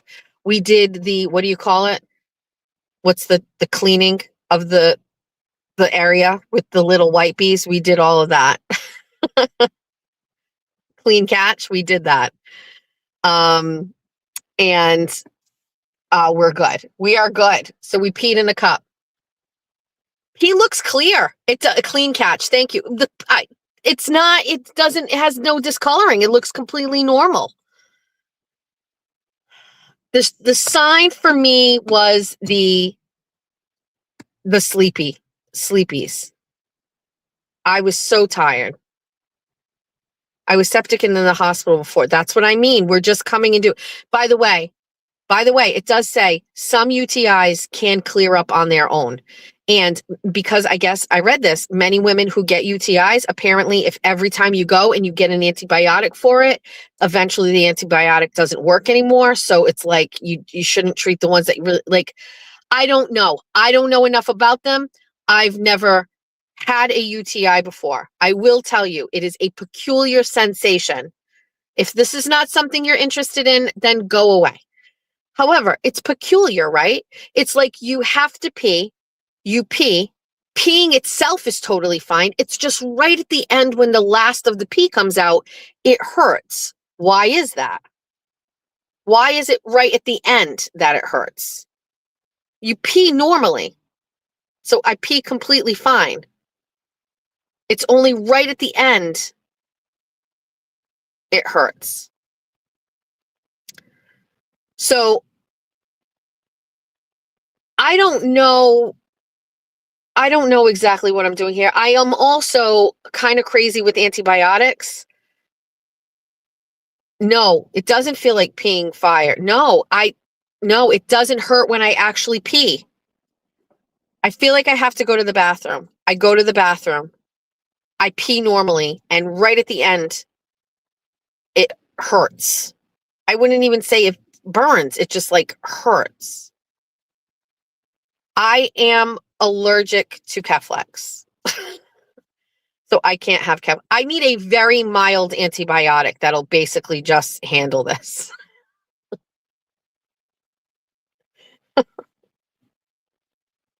I just need a very mild UTI medication. I'm just a baby. When I say this, I mean this. I don't take any medication. I don't know. I'm just telling you, I need something mild. Does my bladder hurt? No. I'm just very tired.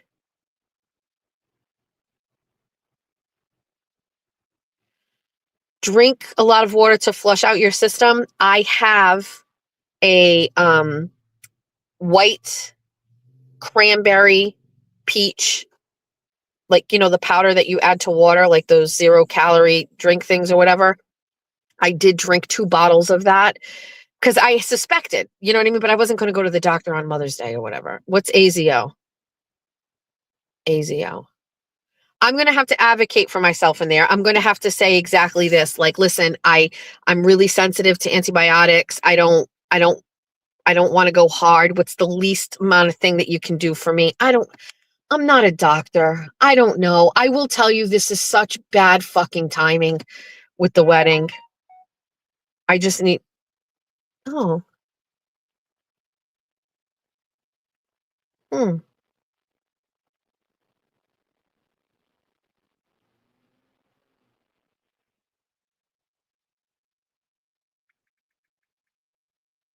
Hold on.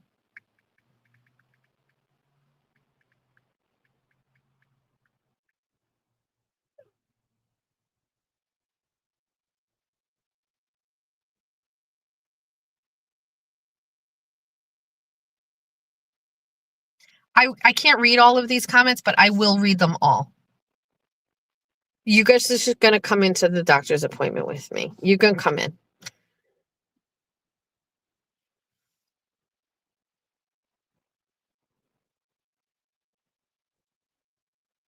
Find these ASAP, pour over ice, peeing discomfort gone. Goya Foods coconut water with pulp. With pulp?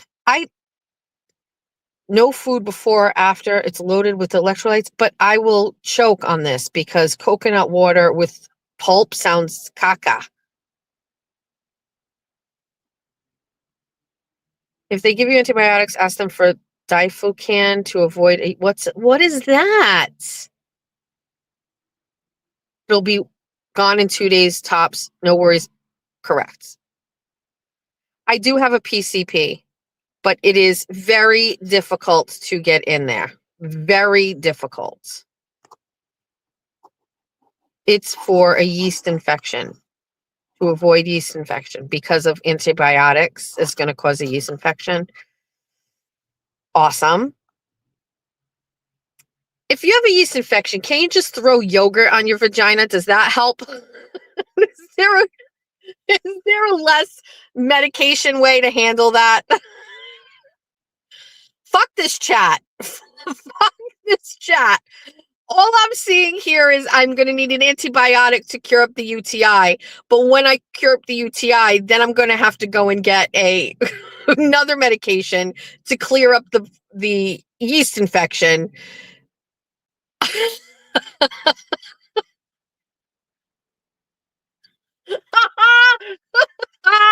ah, oh, just did somebody just say you can stop it right now, chat? Stop it.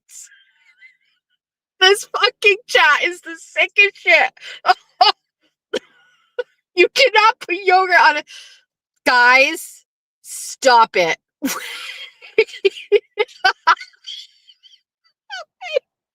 just said? Yeast Beast has entered the chat.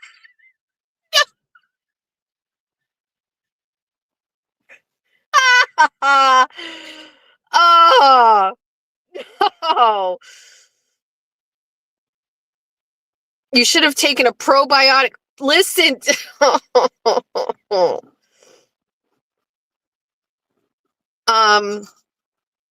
why do you have to eat it? Can't you just put yogurt on your vagina? I swear to fucking God, I'm not kidding you. I'm telling you right now, if this starts getting out of control, I'm going to get mad. I can't handle this. Also, UTIs going untreated can be fatal. Accountability matters. Listen, that is the reason why I'm here. I thought about it. Most of these are mild and they can go away. I read that. Most are mild and can go away on their own. However, I have a weird, immune system. I don't really know. I've never had one before. Can you imagine if they call me in here and they say it's not a UTI and it's something else? What could it possibly be? I don't have a cervix. I don't have a uterus. So I don't have any cancers or anything down there. Those things are, I'm getting ahead of the situation, but I don't want to get too far ahead. I don't want to get too far ahead.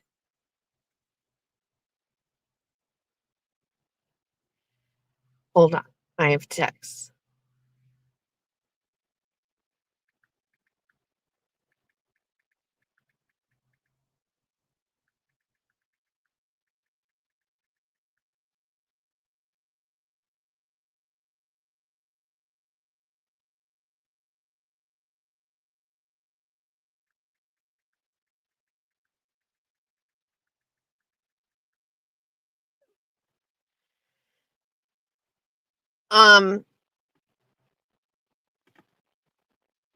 Jess kids are so cute when they were little, and Jess hasn't aged much at all since I feel I love that picture. It's cutting Georgia out. You can't really see Georgie, but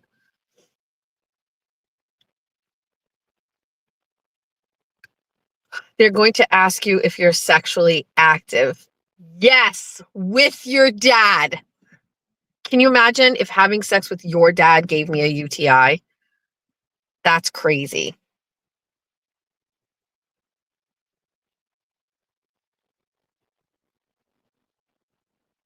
I mean, I don't really think a lot of people want to talk about vaginal health on a Monday morning on 24 and 24.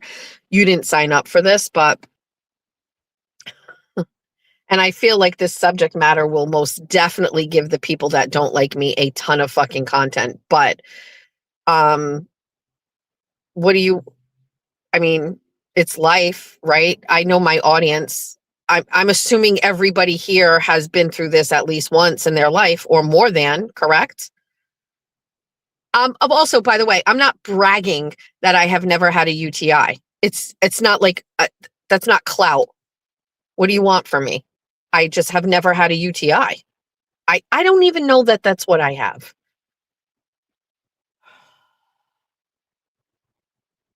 But WebMD told me I did.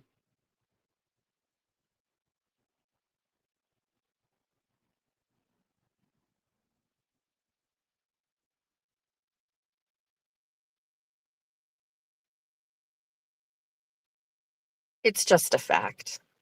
Wait, what is this?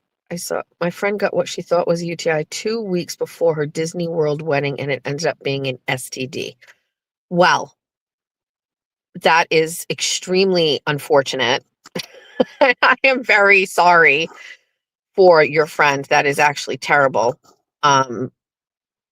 Where did she get it?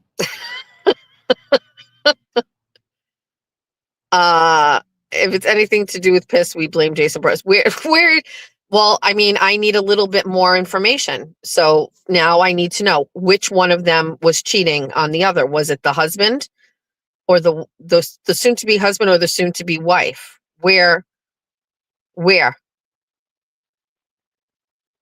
did she cancel the wedding? Yeah, we need more information. Do you want me to send you a link? Do you want to you want to come on and talk about it? I don't have lower back pain.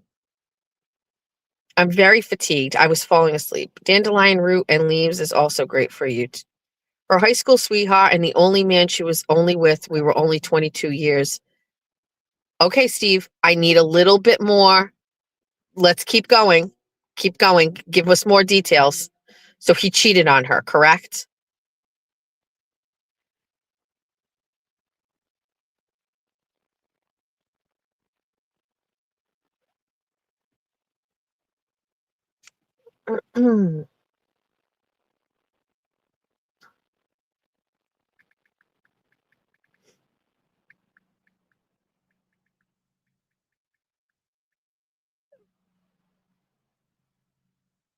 I need more info about the.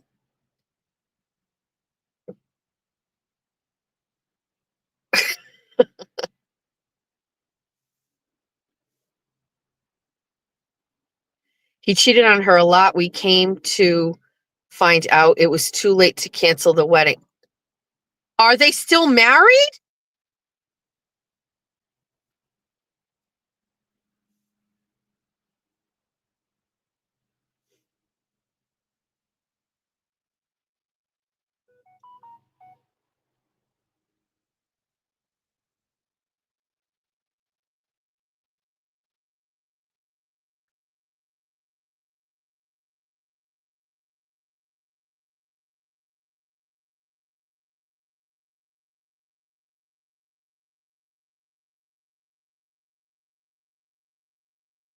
I need more information. Never too late to cancel the wedding. What? So what happened? Did they stay together? I need to know more, Steve.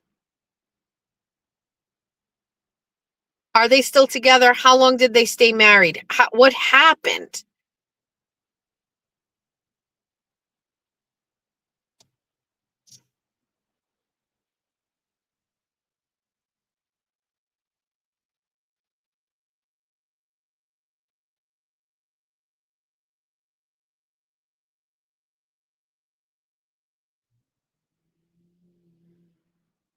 Oh, too late to get the money back for the wedding. They never got married. Oh, thank you so much. Ugh. Huh. Crazy.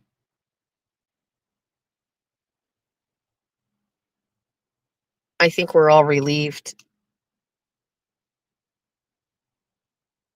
I need a man shirt that says approachable on one side and he flipped inside out and says not approachable. And that would help my husband out.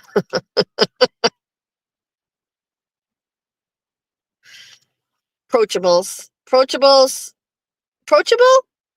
Approachable. Not approachable. Approachable.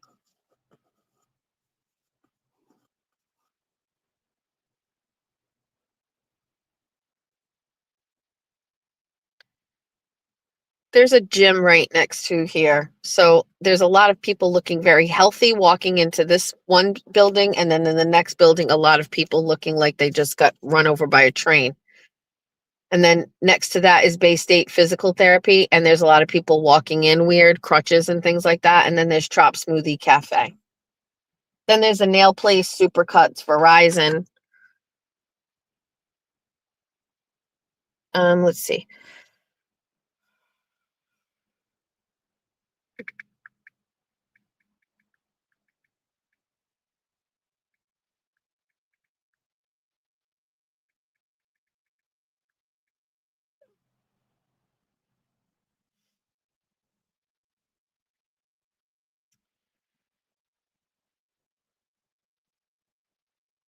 Um,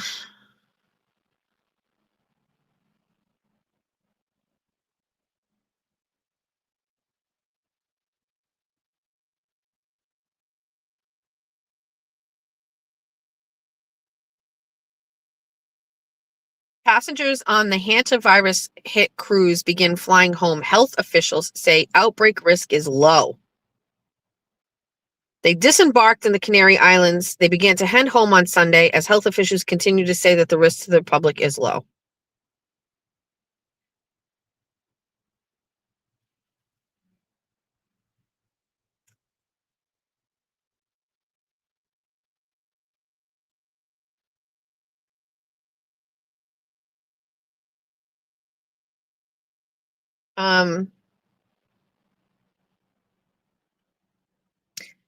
Now they can talk a little bit about it. Last night I watched the roast of Kevin Hart.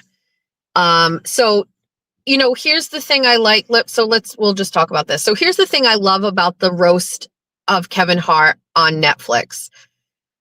First of all, it is, no matter what, unbelievably refreshing to listen to people talk with zero filter. I think I personally have become accustomed to, like, it's weird. We live in a world where on X, for example, we can say absolutely anything we want or close to it, and there are no repercussions.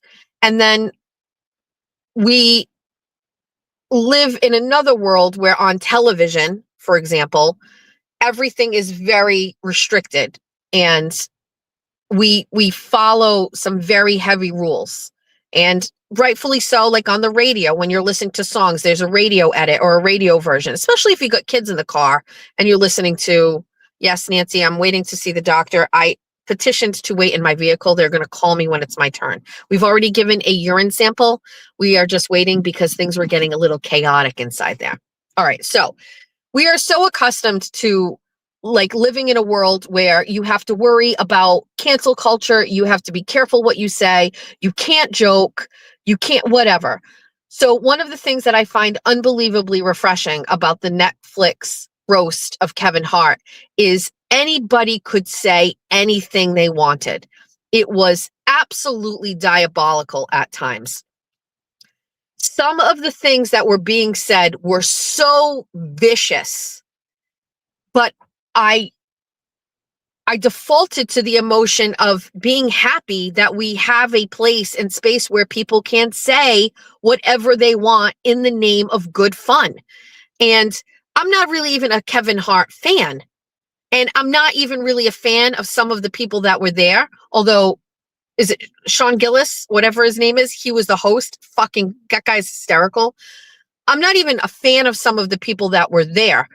I am just a fan of fucking shit talking and swearing and insulting people, all in good fun. I like to take it to a place where you're not sure if it is actually going to cause the person it's directed at to lose their mind, like AKA Will Smith against Chris Rock. Like, take me there, Shane. Thank you, Shane Gillis. Like, take me as close to the edge as you, let's edge. We're going to edging. Like, take me to that place where you're like, oh, fuck, did that cross a line? No, we're still safe.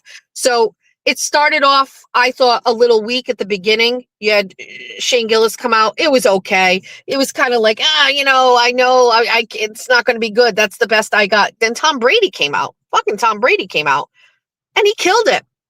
He killed it. He was absolutely fucking hysterical. Now, I know Tom Brady isn't out there fucking writing these jokes himself, but it does come down to being able to deliver it. And he delivered. He was fucking hysterical.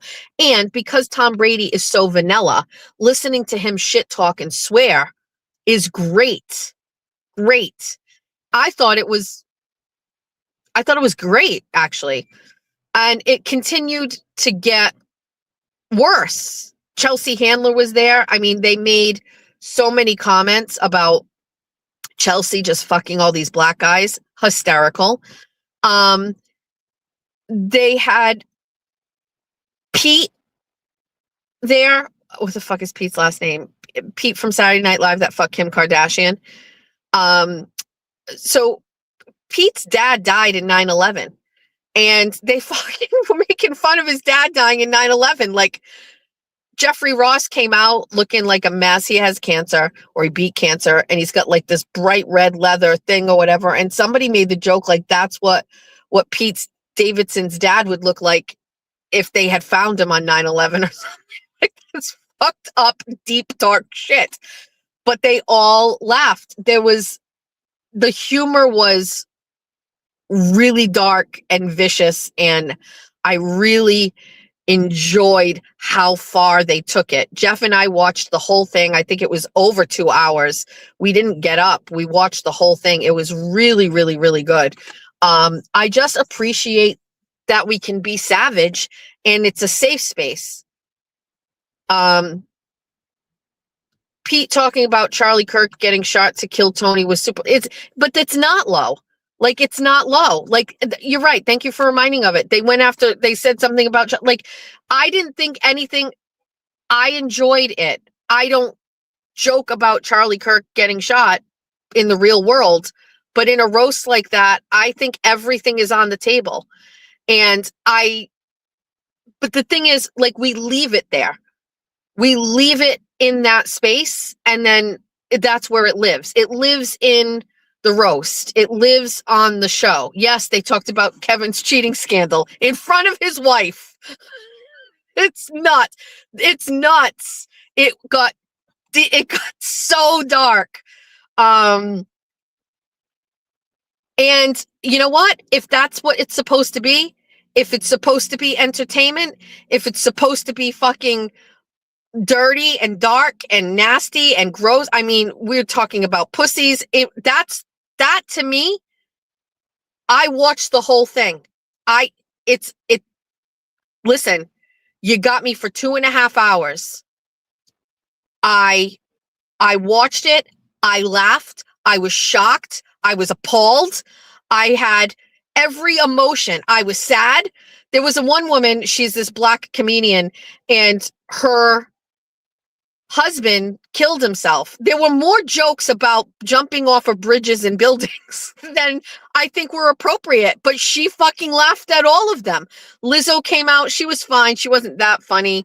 It was fantastic. And again, it lives in that space. They put on a fucking show.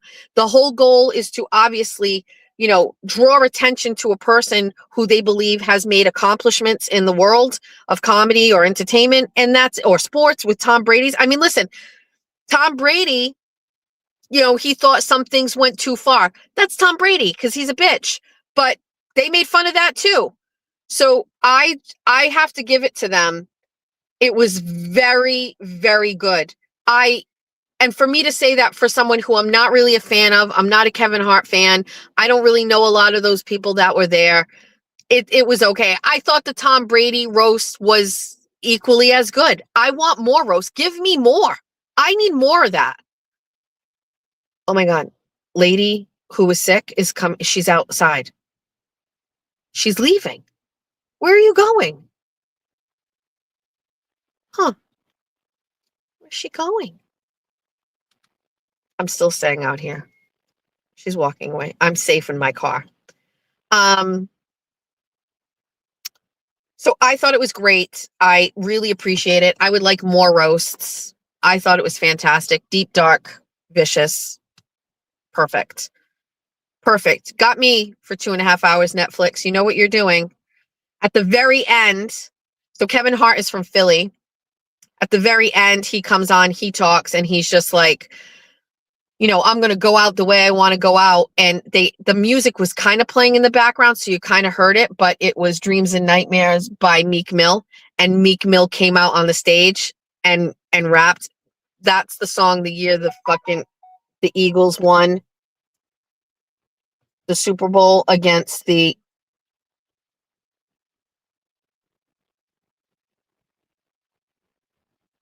hold on one second. I just got an email. Hello, I would like to order a town flag to hang at the one store in my town, population 5. Could you please add Rockbridge, Missouri as a town flag for me to order? Thank you. Yes, I can. 5. So anyway, I just thought it was really great. Nice job. I'm happy. If there's anything I can watch on my television, I'm happy about it. Thanks. Nothing that really entertains me. I miss music videos. Anyway. Meek, Meek. Meek Mill. I rap that song in my car and I sing the N-word when I'm alone because that's how the song was intended.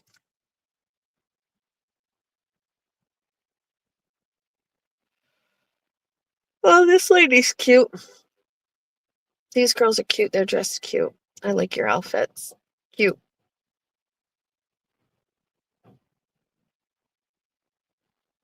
Town flag, whatever happened with the missing sign? Town flag is earlier. I said I am launching. It's on Bestie headquarters. If you go to bestieheadquarters.com, I made some flags that people can buy that celebrate the 250th, and it has town names on them. So if you want one, and I said they're a little expensive. They're $30, but they were expensive to have made, or to make. Anyway, town sign situation. Sepsis. Yes. See, we're not fucking around, Michelle. Town sign situation. Let's send an email. Let's check. Let's follow up on this. So we'll do this in real time.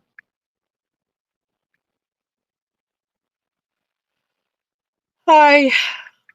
Checking in on town sign update. So town administrator got my email about the missing town sign, and we had a conversation about it. Then the town administrator, just hear me out on this. The town administrator called me on a Saturday, last Saturday, and he said, you know, you're right. The town has dropped the ball on this. We should do something. Let's get it done. And I was like, oh, yes. So then he said, what about if we come up with 3 designs and we put them on our town website and we let all of the people in town vote on the town sign, like what one wins and everybody wants, right? And at first I said, sure, that sounds like a great idea. And after a few minutes of sitting there thinking about it, I texted him back and I said, you know what? I changed my mind. I actually don't think we should do that. And here's why. Number one, that's another opportunity for this ball to get dropped. So let's put it on for 3 weeks on the town website and let everybody in town pick, right? And it makes it fun. Or I said, you know what? The town has waited long enough for town signs. It's been 3 years. Nobody is owed anything at this point. And I'm not saying it like everybody in town shouldn't have a choice. I'm just saying, like, unfortunately, we have gone 3 years without a sign. I am not going to co-sign the idea of making it into a fun contest. Like, just get the fucking sign up at this point, right? And I said that almost in those exact words. I said, just no sign. I said, as a matter of fact, I've done a little recon work on this. Here you go. So as you all know, like I've talked about this, there are signs like around in our areas. If you're in Bristol County or in Southern Rhode Island, this is a very similar, you'll know what I'm talking about. I went and grabbed pictures of these signs. Swansea uses them for their library. Dighton uses them. I found signs that all look the same. They're all black or whatever with the gold letters. I sent them to him and I said, honestly, sir, since nobody has taken I don't think we should wait anymore. Can you do it like this, the way that I'm asking you to do it? Can you do this sign? Can you get these signs done? And he was like, I think you're right. I don't think we should do the contest. Thank you for saying that. Yes, these signs are great. Let's work on it.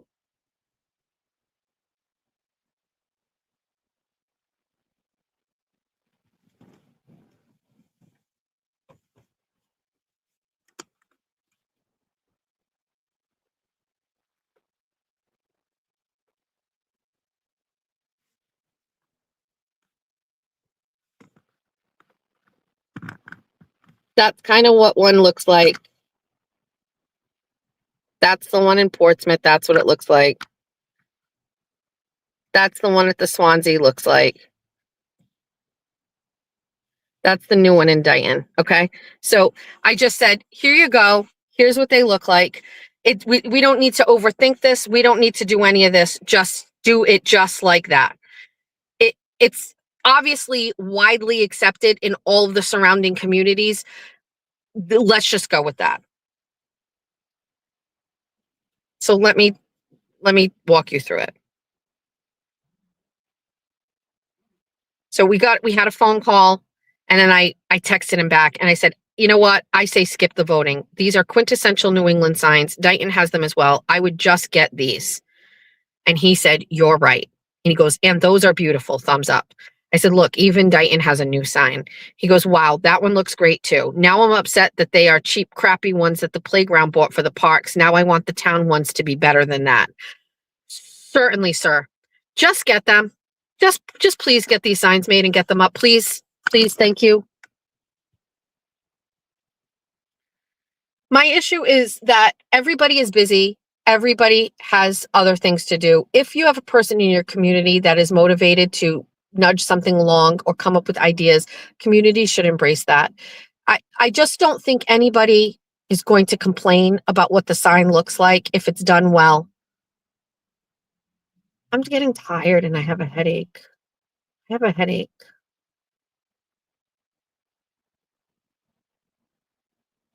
Oh, fairy godmother Linda sent these to me. They're extra strength Tylenol for adults dissolve packs. No water needed. Dissolves in seconds. One packet. I wonder if I have a fever.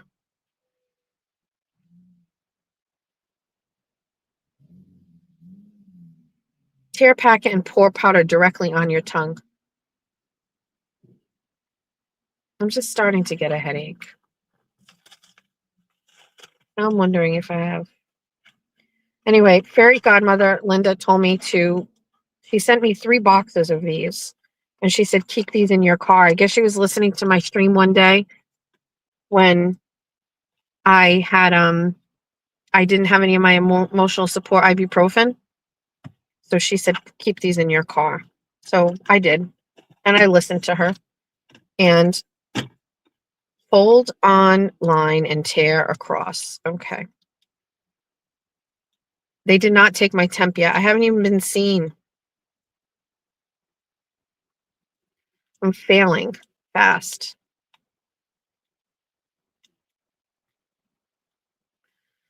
They didn't give me anything.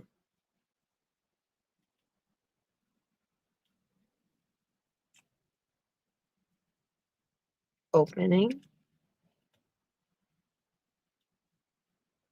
I gave them my urine. That was it. And that was basically, I negotiated that. That's how that happened, because when they called me just to check me in and check my insurance and everything, I said, I have to pee and that's what I'm here for. And she said, well, we can do the urine now. And I said, okay, great. I'm not going back in. They're going to call me. This won't open.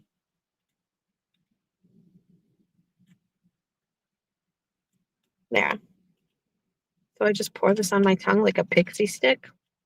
What flavor is this?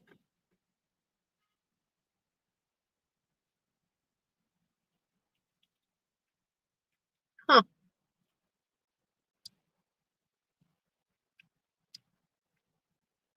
Take 2 powders every 6 hours. 2?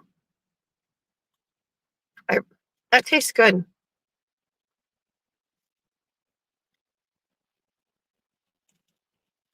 I've never heard of that kind of dissolvable. No, it's good. It's like a pixie stick. Linda said that you don't need. I'm just going to take 1. I'm not feeling good, actually. I don't want to say that, but I'm not feeling great all of a sudden.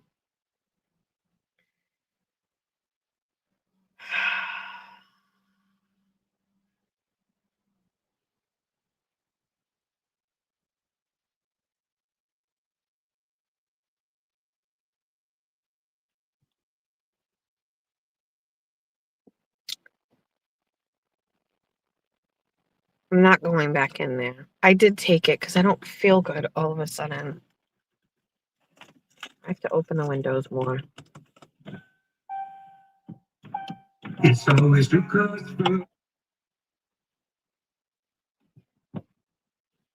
It tastes like a pixie stick and it dissolves like super fast. It was good.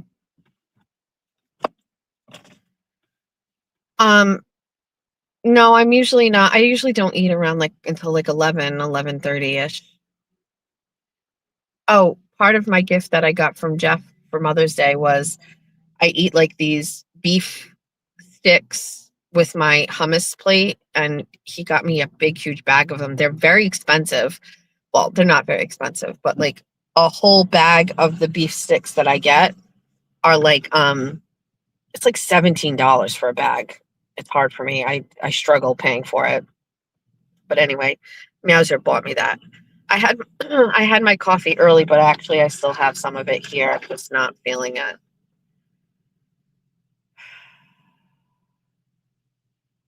I don't even know how to do telehealth.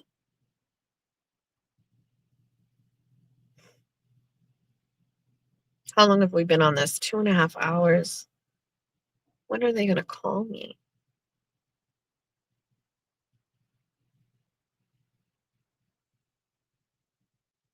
Ugh.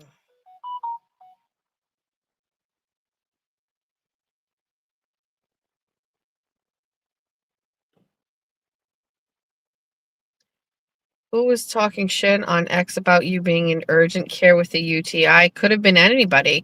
You think I don't know that, like, when I come on the internet, if I'm going to talk about, oh, I think I have a UTI, that the people who don't like me are going to be like, that fucking gross pig, Jess Machado's dirty vagina that you can't see underneath her fupa, that's in front of her big, massive, fat fucking ass, has a UTI. She's gross and dirty and disgusting. You think that I don't think that there aren't going to be 10 people that aren't going to post that? You think that when I thought about telling you all this, that I didn't think there may be 10 people that are like, okay, that, which all of it isn't true. And there's probably like 2,000 people that are just like, oh, been there, done that. Happy to hear somebody else has been through my misery. Do you know what I mean? Like, come on. I'm not an idiot. I 100% know. I share everything about my life. What do you want me to do? Not share this? I'm doing it while what do you want me to do? Oh, sorry, guys. I got some secret shit I got to do today. Just fucking tell you. I'm not feeling great. Who knows? It burns to pee. I haven't fucked anybody, even though I say your dad. Meowser would never. I don't know. How do you get UTIs? There's a thousand different ways. I don't know. What do you want from me? Blessed be the person who is criticizing me who have never had a UTI. What do you want? I hope I get in there and it's not a UTI.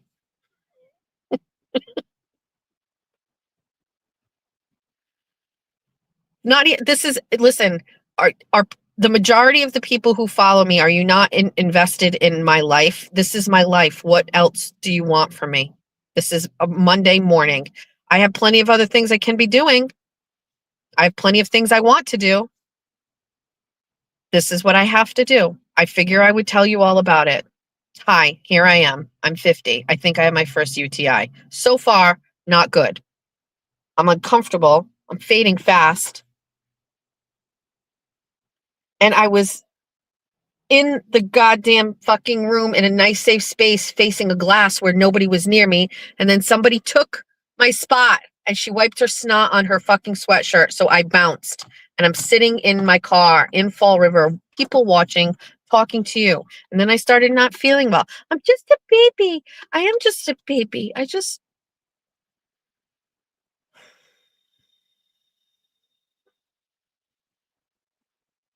Thank you for being invested in my urinary tract. Thank you.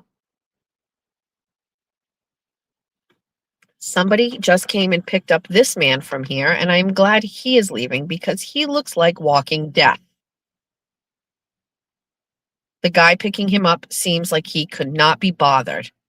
He did it, but he does not look happy about it.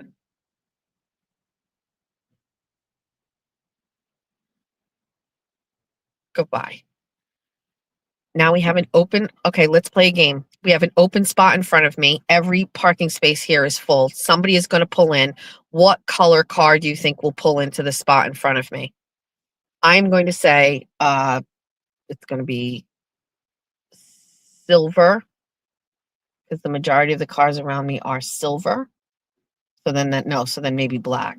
Black. I'm going to say black. Black sounds right. You guys say black? Okay. Let's turn it on.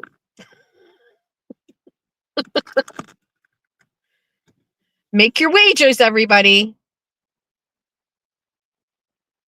How old do you have to be to have a Kleenex up your sleeve? I have already done it. I've already been there. I've already done it. Silver?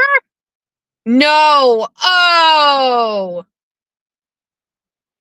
Oh. Oh. Oh. Oh. Oh, he's going in the other one. Oh, no, he abandoned that one. He couldn't make the turn fast enough. Casey, that is very specific, bright blue. Look at all the cars around us. Oh, there goes the silver car. He's not coming in. Let's see. What? Oh. Gray. That person just gave up. Yep. What did I end with? I said black. Oh, you want to get specific? You want to say a gray Toyota?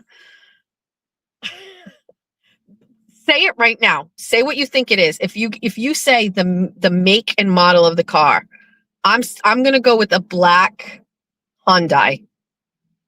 Any kind of black Hyundai. Black Honda. Do they know you're waiting in your car? Yes, I asked them to call me. And when they call my name, they are going to call me. I came inside. We may never know what pulls into this parking spot. Black Honda from Kelly. I'm saying a black Hyundai, not a Honda. Hyundai. White Nissan because that's what I drive, Laura. A white Toyota Camry, very specific. A Kia Sorento. Johnny Bags thinks a Kia Sorento.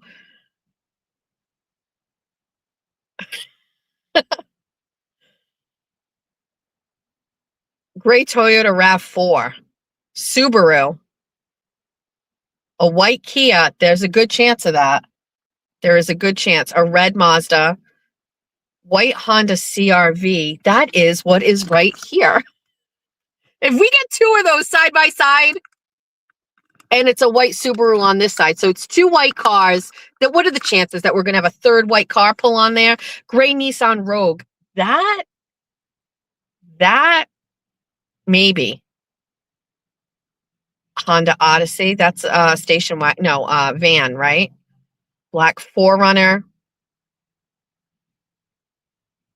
A burgundy Subaru. Also, there's been cars coming in and out of here, and now I say, hey, let's check. I'm not feeling great. A van. I'm going to still go with a black Hyundai of some type. Light blue Ford Prius. I haven't seen a Prius around in a long time. Do they still make those?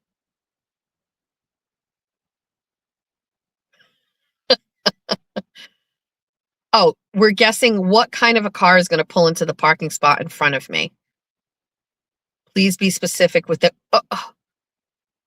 please be specific with the color car. If you want to get even more specific, the type of car. And like, if you want to even get more specific, what kind, make, model, and color. Thanks, Java time. Jeep Grand Cherokee, Tesla Black, a gray Audi, black Nissan Dualis. What's that?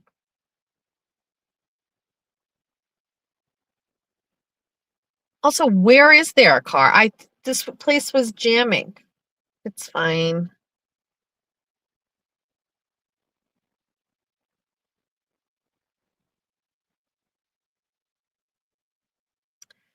They did not forget about me. It's just the wait times here. I got here early and nothing.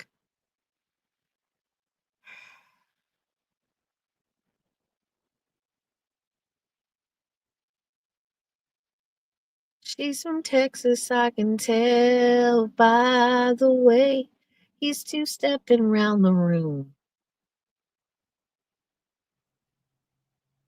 What's coming in? What's coming in? Oh. There is a black Mitsubishi SUV circling, but they turned. They're not coming in. Wow. I think, well, everybody's leaving the gym.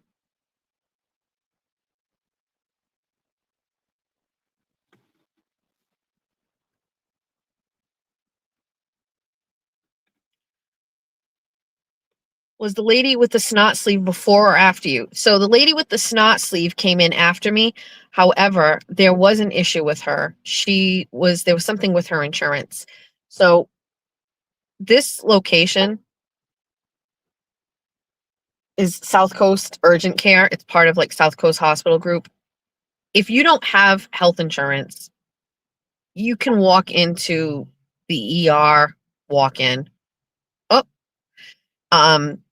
and if you don't have insurance, they'll still treat you. However, you cannot walk into South Coast Urgent Care and you can't not have insurance. They will basically say, we're not going to treat you here. You've got to go to the main hospital area. So I think it's possible that's what was happening in there. I thought I heard her say something about her insurance and then she came out.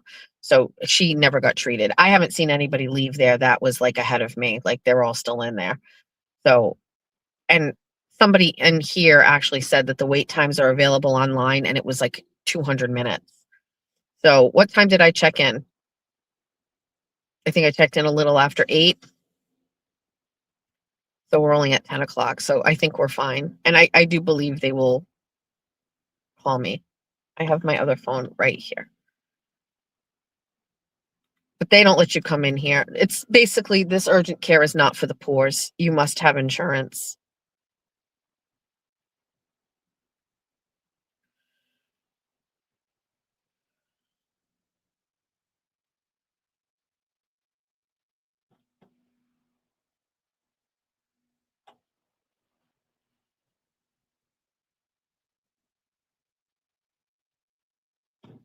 You thought I was at society waiting on my coffee? No.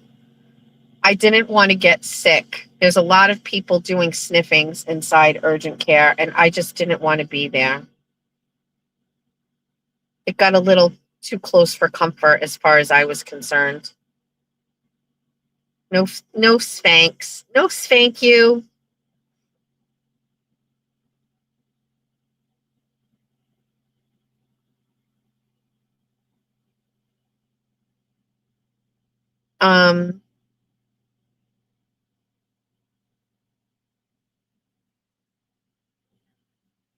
Jack Gately is taking what I say and he's saying, Jess Machado on fire. Official Mass GOP is full of rich bitches like Jennifer Nassau. I don't. Sometimes I forget my rants will get taken. I didn't mean it like that, but Jen said I'm not a real journalist. What do you want me to do? I swim, bike, run New England. I went over to the counter. I used the hand bacterial gel. And then when I left, I didn't touch the door. I put my hand inside my sleeve.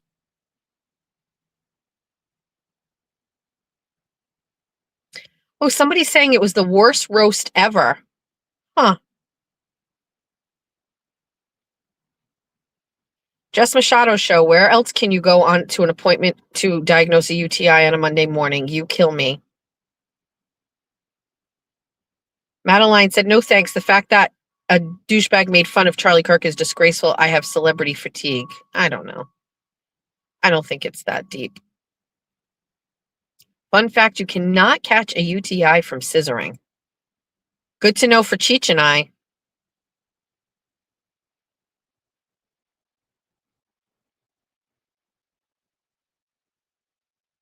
Oh, Jack Gately is drumming up the Jennifer Nassau shit. Jen Nassau really wants you to know who she is, as Jess Machado just said on her show this morning. What is this? Oh, so Jack Gately, Jack Gately is sharing a Zoom video. Jen Nassau was on a Zoom. I don't know the full context of where this is, but let's play it. What is this about? So this is Jen Nassau talking. And a former Republican Party chair in the state of Massachusetts who lives in Wellesley. And I'm a registered Republican for my entire life. So please do me a favor, give me the respect that I deserve. And please be quiet as someone who is really trying to help. And I must say, sorry, this is my first time actually dialing into something like this, but I have to say the tone is what's really a little bit off. But okay, so so that is the woman that said I'm not a real journalist and that I fed off the backs of people in the party. Hi Seth. Thank you. Thank you, Jack, for sharing that.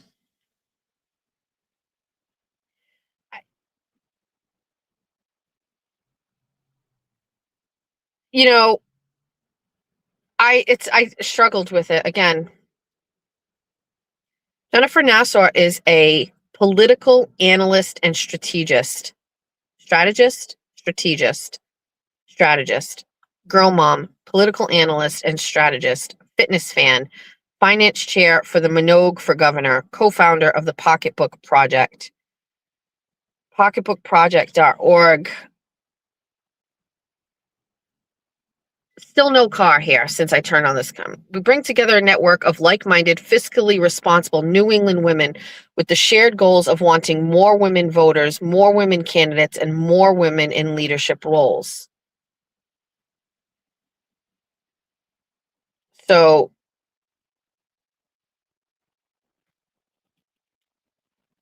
sounds like a good idea.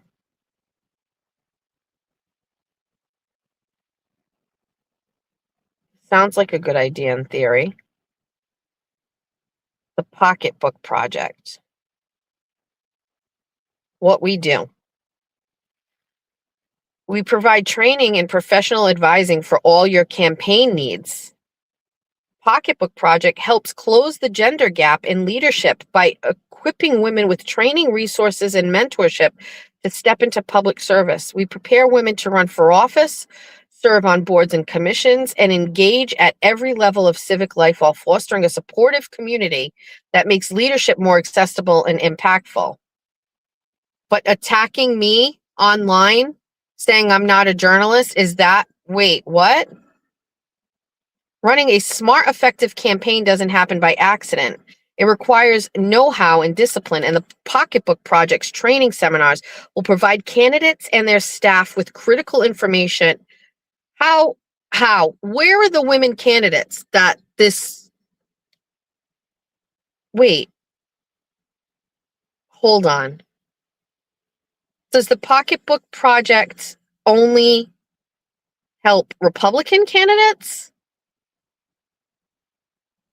Hold on. Now I have questions.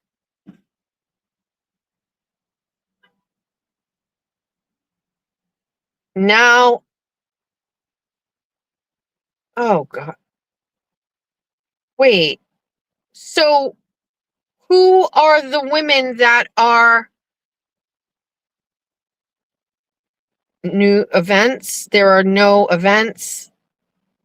There's a sign up for our Women on the Trail trainings. Webinars will provide campaign 101 coaching across all. This is a sustainable business?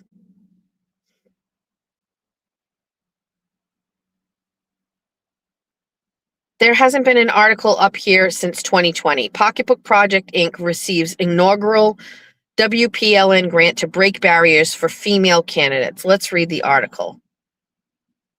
The Pocketbook Project was awarded an organization and program grant from the Women's Public Leadership Grant as part of a new grant program designed to support state-based organizations that educate, organize, and inspire women to enter public office.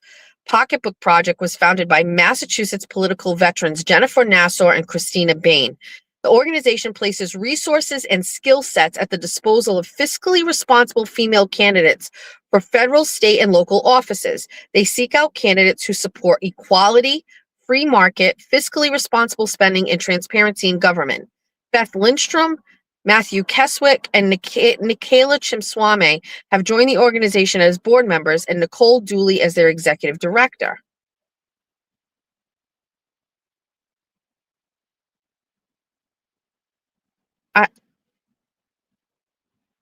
Is this what they do? Whatever. I'm glad for them. I'm not really sure, but like this article is from 2020. What we do, they do seminars. Oh. Hello. Hello. Yes, I am. I'm right outside. I'll be right in. Thank you. Okay. It's go. Listen, we didn't even find out what kind of car. When we come out, we'll figure it out, okay? We have to go.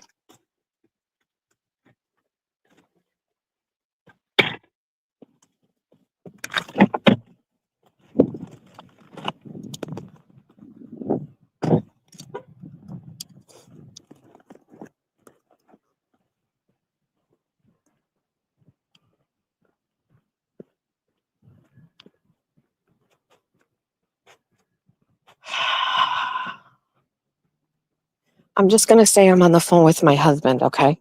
So I'm going to keep my phone on. I'm just going to say I'm on the phone with my husband. So act accordingly.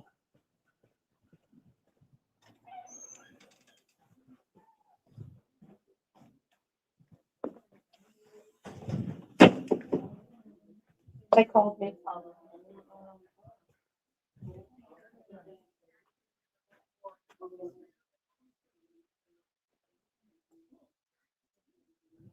Well,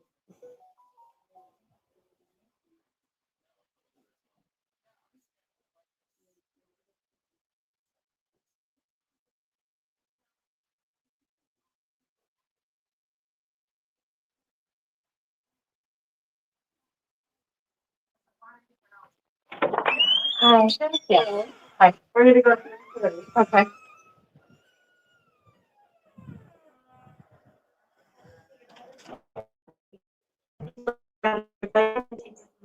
Okay. Yep. So you're having UTI symptoms. Yes. So I'm not sure. Like I've never had a UTI before. I know. So I think though, I'm not sure.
Okay, so I just did my vitals. Let's see.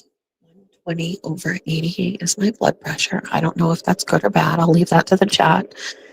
My temperature is 99.4. Pulse rate is 73. Oxygen is 99. Are those good vitals? Yes or no?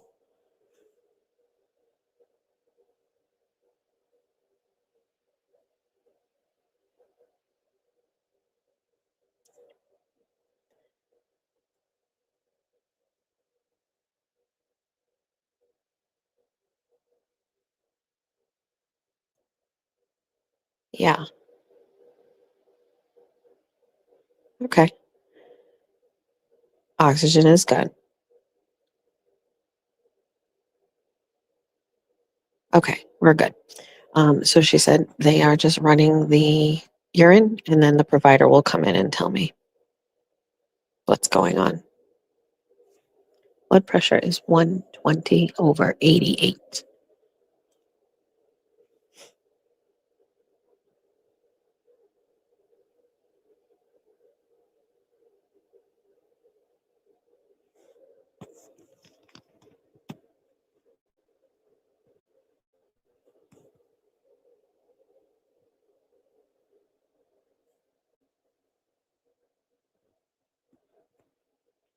No vaping.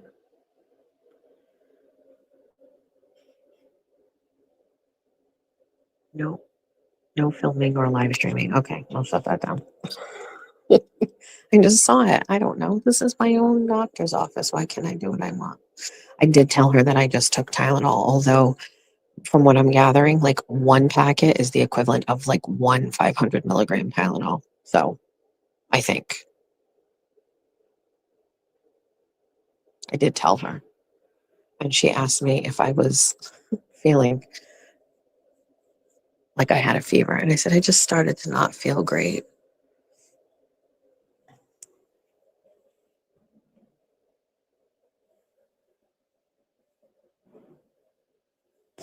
Yeah.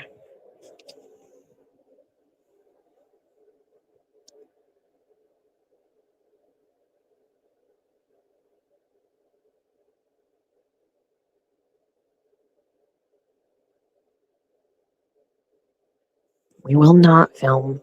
I'm talking. And I muted you when they came in. I'm just by myself. Resisting the urge to go lay down on that. Not bad. I want to go lay down. I'm just going to sit here. It's fine. We're going to just hurry up and get out.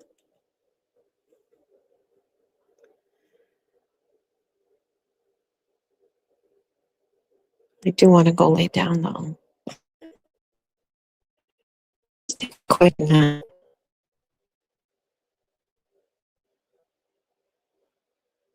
Grab some rubber clubs with size small, medium, or large.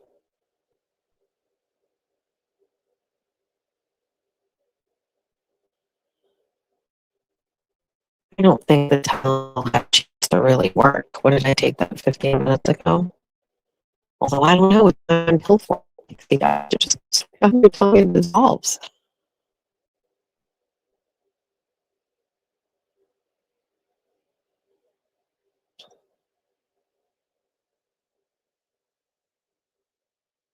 Always large. Just realized this is probably not even remotely close to being riveting content. Sorry. You deserve better. Oh, we have a text message. Let's see.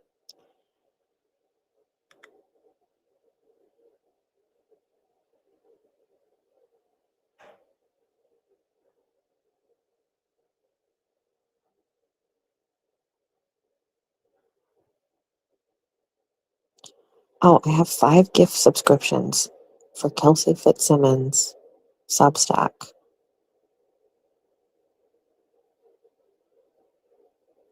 I haven't shared them. Oh, I think it's like gonna make me pay for those. I can't do that right now.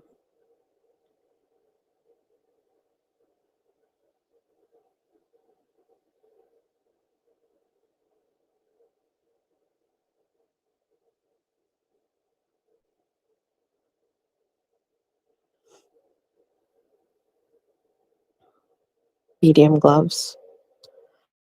Melissa messaged me and said, UTI for me is constantly having to pee. You go a little bit and still feel like you're uncomfortable and have to go. Lots of hydration and cranberry juice helps.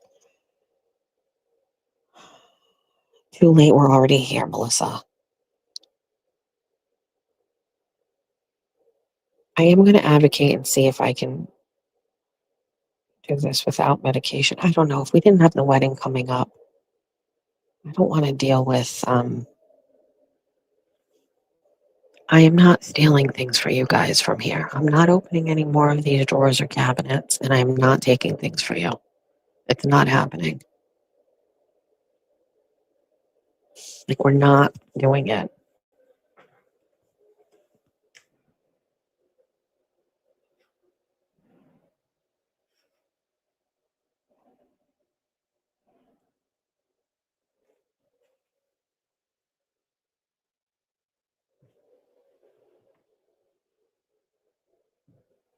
That's it. We're not looking at anything else.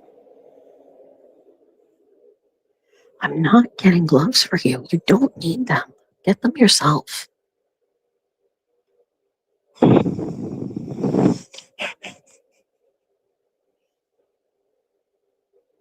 I'm not taking anything. And I'm a trinket girl, but I don't need a souvenir from this place. I'm not. It's not worth it. None of you are worth it.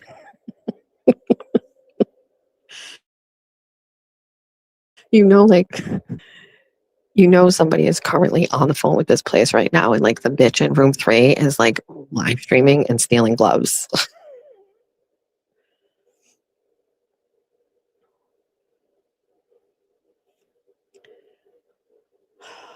Also, I have to pee again. Get me out. I want to go lay down. I'm just a baby. I want to lay down. You know it's not good when you hear this.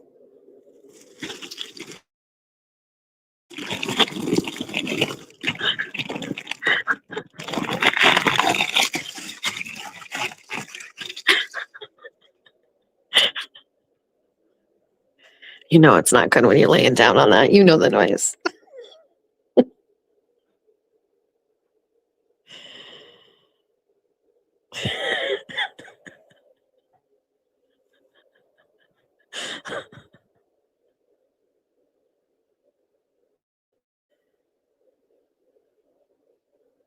Well, luckily for the whole world, accountability matters. There is no chance that I am having a spawn. Speaking of savage roast, how fucking savage was it yesterday? Aiden Carney shared the fucking news article of Kate Peters' 2 kids getting adopted. Oh, so that's the subtle savagery. Ugh.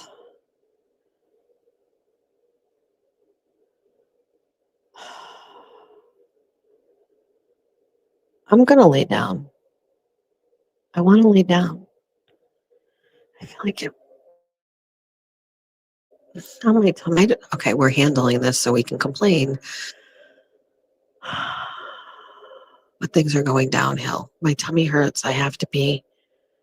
I want to lay down on this bed, but I also feel like nothing for nothing. I'm short, and I don't know how I would get up there. Like, that seems like a high. That seems high for me. Oh, I'm confused.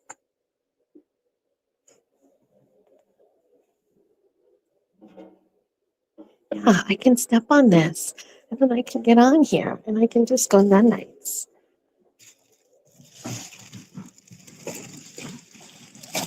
There's no pillow. It's fine. We're just here together. Just be quiet. Maybe my back does hurt because that feels considerably better.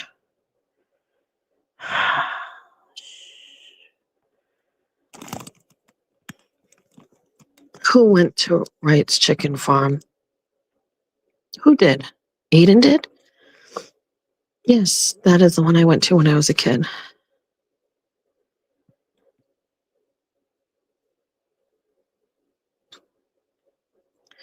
I'm laying down. It's giving up the kids and staying with the guy that aided in costing your kids. That is absolutely insane.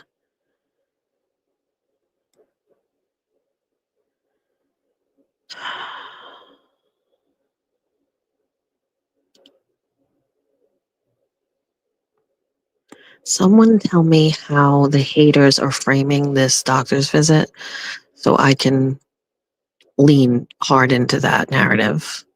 Oh my God. Wait, I'm only at 19% left on my phone. They better hurry the fuck up. It's already been 2 hours.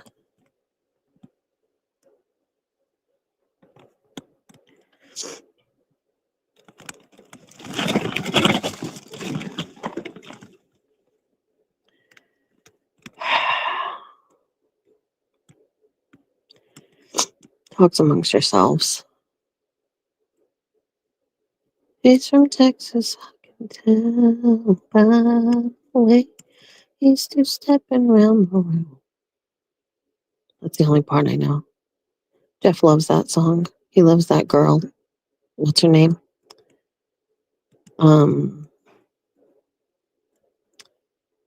Ella.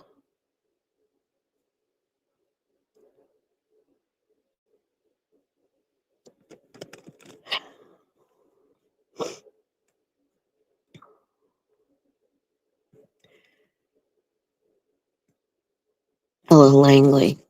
Yes.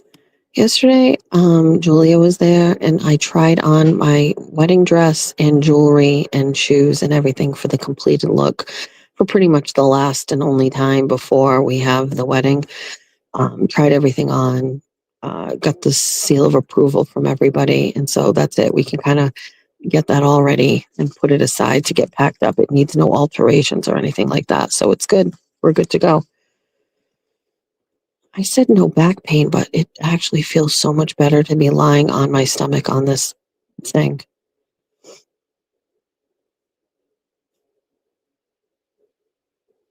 Feel guilty for listening, but have FOMO. Why I'm here. It is what it is.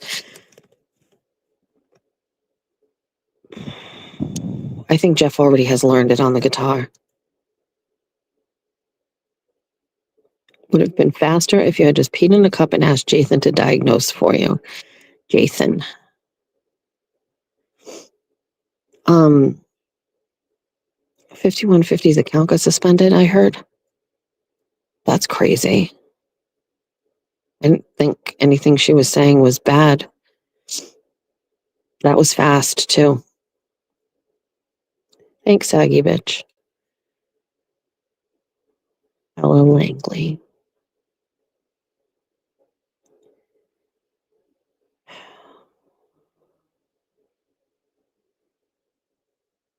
She'll be back. She still has you blocked. So, again, I have the peeps that say, I get the screenshots. There's a crazy situation going on with Jake from State Farm and that BDO guy. So I don't know BDO well, but he started texting me and calling me right in the middle of the night. He's fine. I've been on a couple spaces. It's okay. Like I talked to him a couple times. Nice guy. But I guess Jake posted that like BDO sent him some private messages where he was basically like threatening him and saying he better be strapped when he sees him in Laconia. And then like he sent him like even worse messages and his account is taken down on X BDOs. Like it was really bad. Like these guys like can hate each other and stuff like that all they want, but it's crazy the way that guy was talking to Jake. And maybe Jake is a douche to some of these guys, but like that was just, it was crazy. I think Jake has it on his page, but the messages were nuts. Like it was really bad. Like really, really, really bad.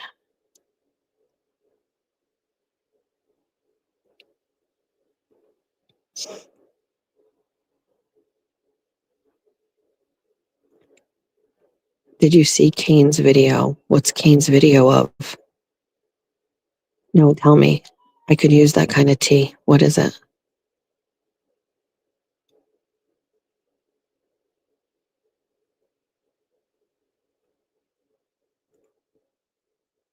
Yeah, threatening someone's life is taking it too far. Oh no, Colleen. I will look. I will look.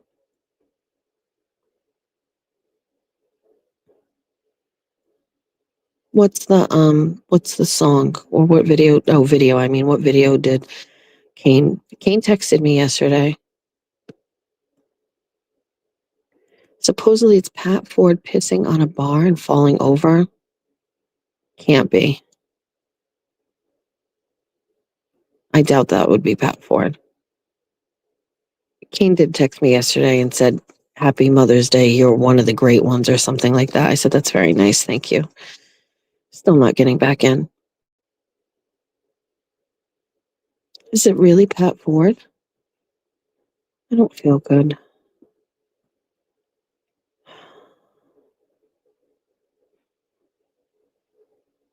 Mm.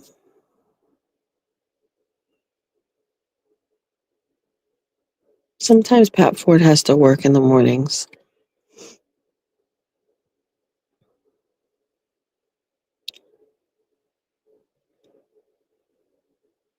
It sure appears to be Pat Ford taking a piss in a bar. Is it still on the page? I can't look at it right here because my phone is over there, but huh.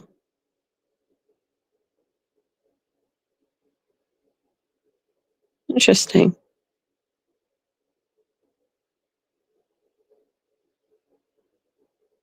Does he get in trouble for pissing? Is the bar inside and outside?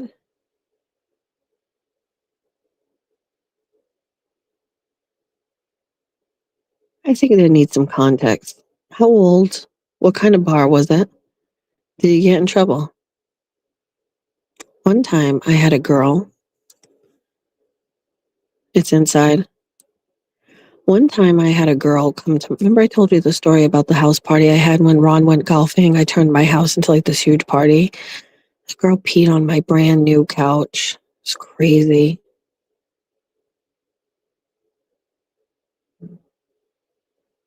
Oh, we're officially down to 15% on the phone.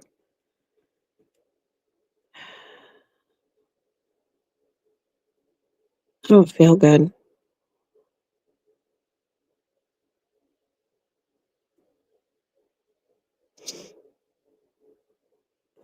Yeah, she peed right on the couch. She was asleep and she just peed right on my couch. I was so mad. But, fun fact, she left her Birkenstocks in my shower. Don't ask. I have no idea how they got in there. And I kept them and wore them for years. Like really nice broken in Birkenstocks. Murder. She was so drunk. She just peed right on my couch. She was sleeping. I am not going back into the drawers, lunatic. Stop it. I already looked for you. I'm going to rent them. Yes, I love rent them. Oh my God, it's my favorite. We just went there for Georgie's birthday. Go to Aerie. It's my favorite store. Yeah, Birkenstocks are $140, so I got them for free. They were great. I wore them forever. Forever, ever, forever, ever, forever, ever. I do have my other phone. So in the event that we get down to 5% and we haven't gotten a diagnosis, which you're all invested in, we can switch over to my other phone.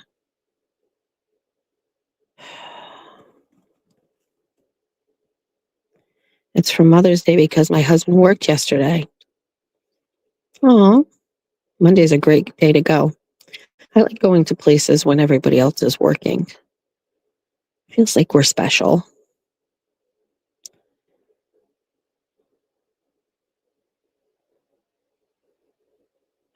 Right?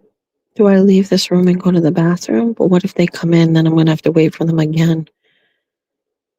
Is there an issue with me holding my pee when you have a UTI? Things are just going downhill very quickly. Let's try to stay positive.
I just closed my eyes for a minute. Sorry. I feel like we're getting close to needing to shut this down because I just want to close my eyes.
Hello?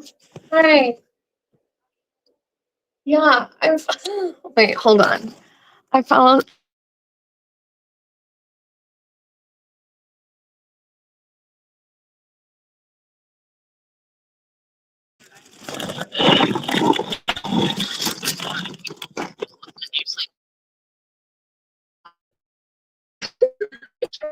Hi.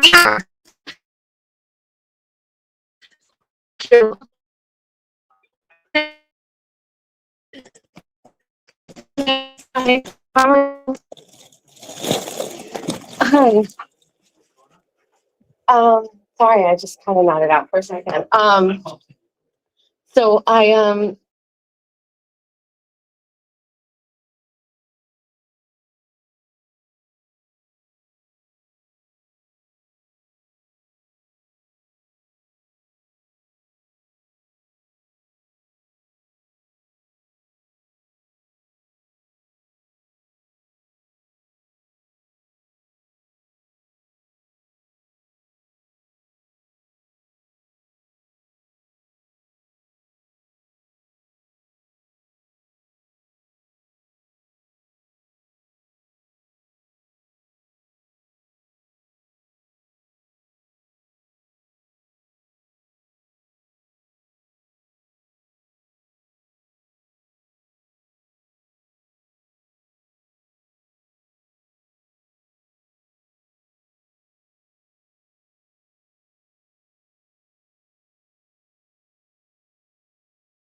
Okay, first of all, I was very much unaware that I fell asleep.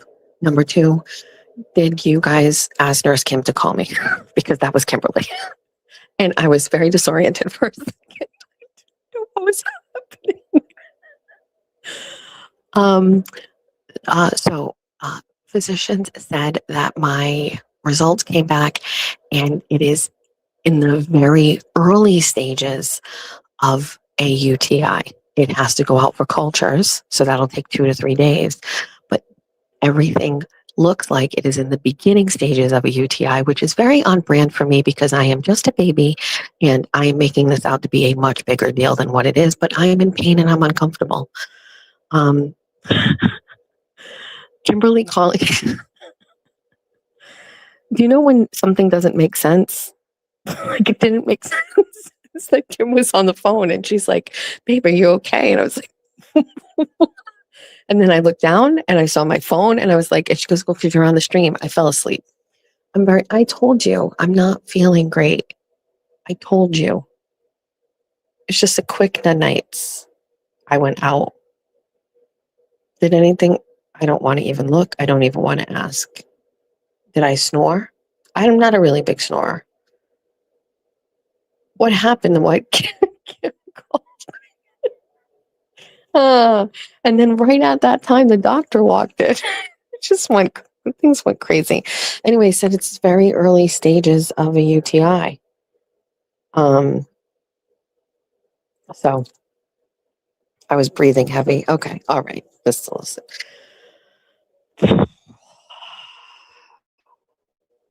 Is baby snores?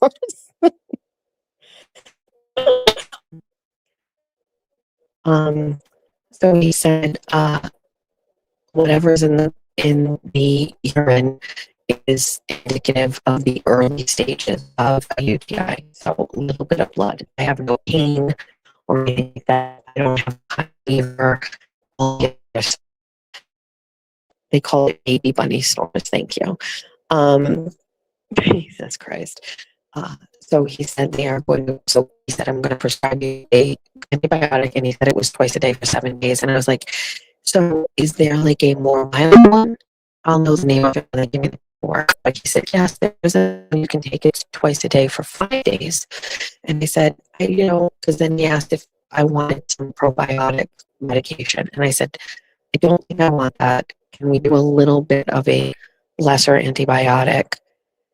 He suggested the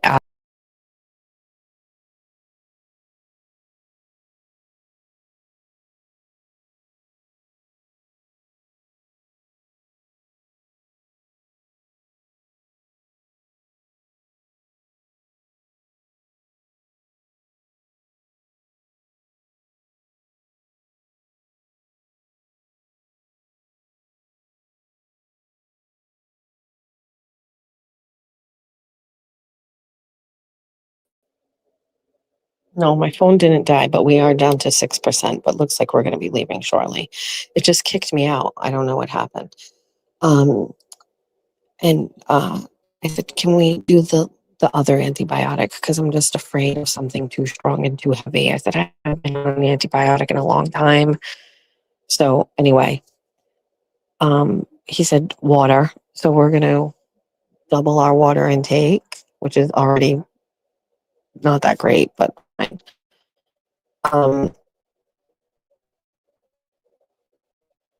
So that's it. Come on in. Yeah. You're all set?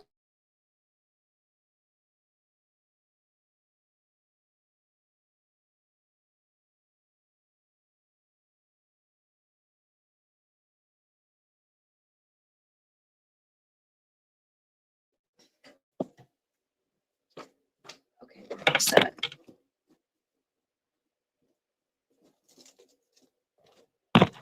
Let me just get you in the car and we can talk.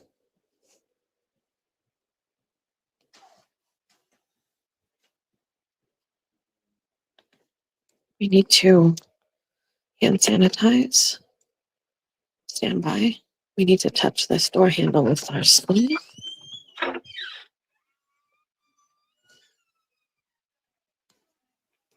Thank you. Don't touch this door handle. Thank you so much. Okay, we're free. All right, we're back outside. We're free. There is a car in the spot ahead of me. Let's see what color it is and what brand it is.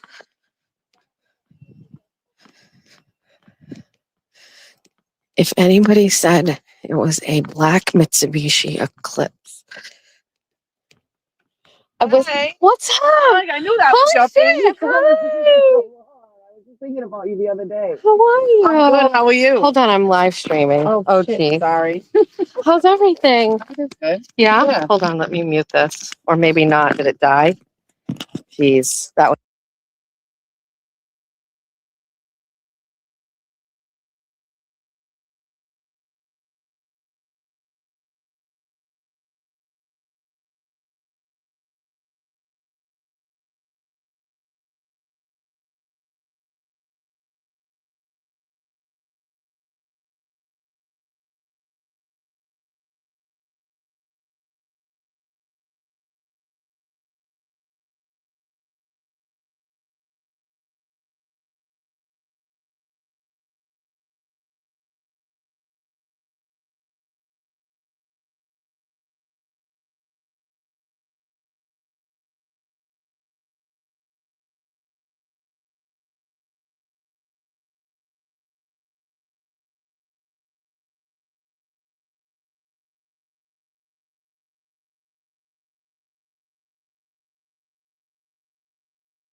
Hold on, are you still here? You're all still here.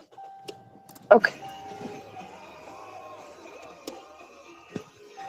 Shut that off. Okay. All right, that was my friend Dawn. Hi, pretty insane. What does it say?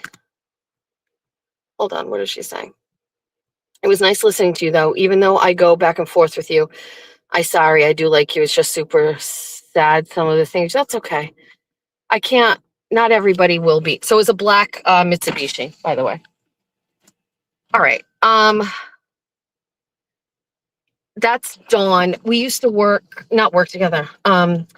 Dawn, many years ago, when I first got sick, and got diagnosed with lupus, my doctor had put me on medication for my lupus, and it was terrible. I had a ton of side effects. I hated it. So I said I wanted to go off it, and he was like, well, you better lose weight and you better get your health under control. And so I saw this girl I knew from high school, Farah, and she had opened a Herbalife place in Tiverton called 525. And Herbalife places these shake places were everywhere, but it seemed intimidating to me. And I wanted to go and try it, but I went to Farah's all the way in Tiverton because Farah's cool. And she was never going to like make me feel weird about this shit, right? So anyway, I went and I was out of work dealing with like my diagnosis with lupus and everything. And so I was going there every day. I was driving out to this place every day to get a shake and a tea. I lost a ton of weight. And it was also really good for my mental health because I was out of work and I got to like socialize and see people. Then we got hit with COVID and it was fucking terrible because we couldn't go inside. So I was driving all the way out there to get my tea and my shake, and without like the social aspect of it, I started to go to other shake and tea places closer to me because if I can't hang out with these people, what's the point? You know what I mean? And so Dawn was one of the people that I met there, just like real good energy people. You know what I mean? And I haven't been out to 525 in years just because what's the point? But it was very nice to see Dawn, her daughters, getting seen. They were also waiting in the car. All right, things I feel not so great right now. Just not gonna lie, I don't feel so hot. So let's go. We gotta call Jeffrey. tell Jeffrey where the fuck I am because he doesn't even know. So let's start with that. Anyway, so we got, let's see, what kind of medication did they call in for me? What's it called? It's called Macrobid, Macrobid, I don't know. MACROBID, that. We're taking that. So that got called in. So I doubt it'll be ready, but let's try. They said in a couple of days. So the way it was left is in a couple of days, if I go to my chart and my chart comes back without a UTI, I have to go call my doctor right away. Basically, like if all of this stuff is coming back bad, it better be a UTI. My white blood cell count, what can they see that in my urinalysis? Said that was elevated slightly and a little bit of blood in my urine. So all indicative of the early stages of a UTI. I'm not in any pain or anything like that, but okay, so that's where we're at. That's it. Thank you. That's the name of it. So let's call Jeffrey. I'm going to have to eat sooner than I normally would, although it is 11. So we're actually right on brand. We're right on time. Oh, you get a new message in my chart. That was fast. Let's call Meowser Tino. Sorry, this is 3 hours. So Kimberly called me. That's very funny. So I was out cold and you guys made Kim call me to wake me up. I'm going to have to go back. I'm sorry. Listen, I'm going to be very honest with you. I was staring at that laying down spot from the second I walked in. I just wanted to lay down there. When I was in the car, I already wasn't feeling good. So it just seemed like that's where I wanted to go. And I still would like to go and lay my head down. But let's call Jeffrey and fill him in. He has no idea where I've been. Hi. Well, I can't because I'm driving. Oh. Be quick. I wasn't feeling well and I went to the walk-in. And I do have a UTI. So, or the early stages of a UTI. So I just left there. I've got to stop at Walgreens and pick up a prescription and start an antibiotic right away. That's it. That's all right. I wasn't feeling well. You know, I knew it. So I'll be home shortly. Okay. All right. Love you too. Bye.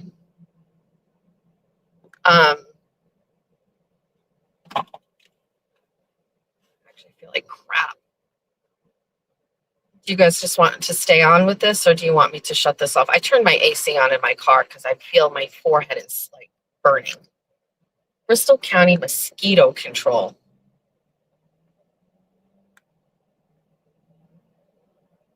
Yeah, thanks for the UTI, Jeff.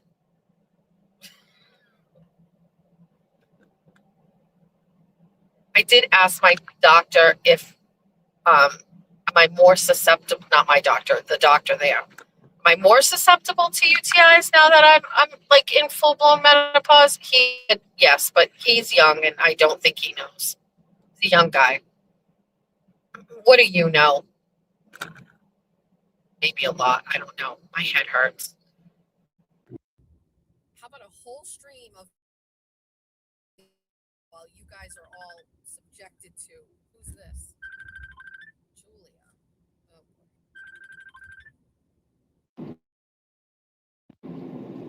Oh. Hi. Can what? I didn't hear you say it again.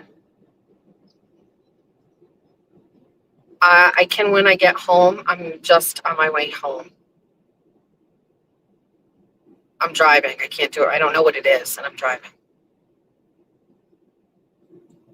Okay. All right. You're welcome. You off today? Okay. All right. I'll be home. Well, I'll be home in like a half hour. So you're going to have to wait until I get there. I just don't know my password. I'll probably have to change it. All right. You're welcome. Love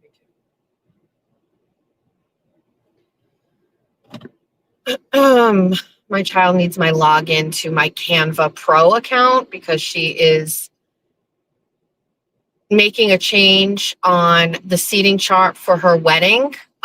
She didn't like the one that was originally made. It was too generic. And so We started working on it yesterday.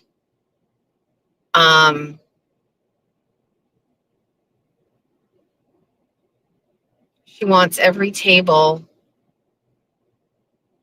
She wants every table to be a lighthouse in Massachusetts or New England. And then each table, like, to have the lighthouse on it. Like a picture of the lighthouse on the table inside a picture frame, and then the big sign has all the lighthouses on it, and underneath it everybody's names. But she doesn't want a picture of the lighthouse. She wants it to be a watercolor picture of each lighthouse. And so yesterday what I was doing is finding all of the lighthouses. So that's the first thing, finding all of the lighthouses and their names, and then putting them into Canva and taking the photos that we find on the internet, and it's going to be just the right kind of photo, taking that, putting it into Canva, and then changing it into a watercolor type picture, or AI, Canva AI, which you get with the Pro, and changing that. Oh, I just passed Taco Bell. I could really go for a Baja. Oh, well, bad planning on my part. Look at this motherfucking truck not going to let me go. Ugh. And then changing each picture into like a watercolor version of that, removing the background so it's just something that we can use to put on a bigger template. Like, it's just, that's basically what we're trying to do right now. And we have 15 tables, so we need 15 lighthouses, 15 good pictures of every lighthouse without too much background, and then transfer each one of those pictures to Canva Pro, turn them into watercolor versions, then put them on a big, huge poster, and then put the names of every person under every table, and then print out other pictures of the watercolor ones and put them in these frames that she bought on Amazon.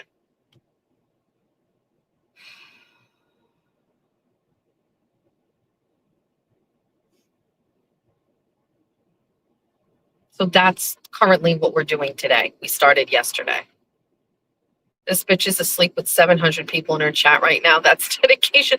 I didn't know. I fell asleep. I could actually, I'm going to be honest with you. Fun fact, I dozed off a couple seconds before that. I knew it was comfort time. I knew exactly what was going to happen. I didn't care. I actually didn't care. I closed my eyes with no regard for the chat.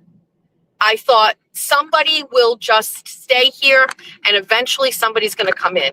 And I felt very comfortable, and I let it happen. I did nothing to stop it. Are you committed to the fucking story or are you not? Do you want to know what happened? You don't want to know what happened? Leave. What if they came in and said, that's it, Jessica, you're pregnant?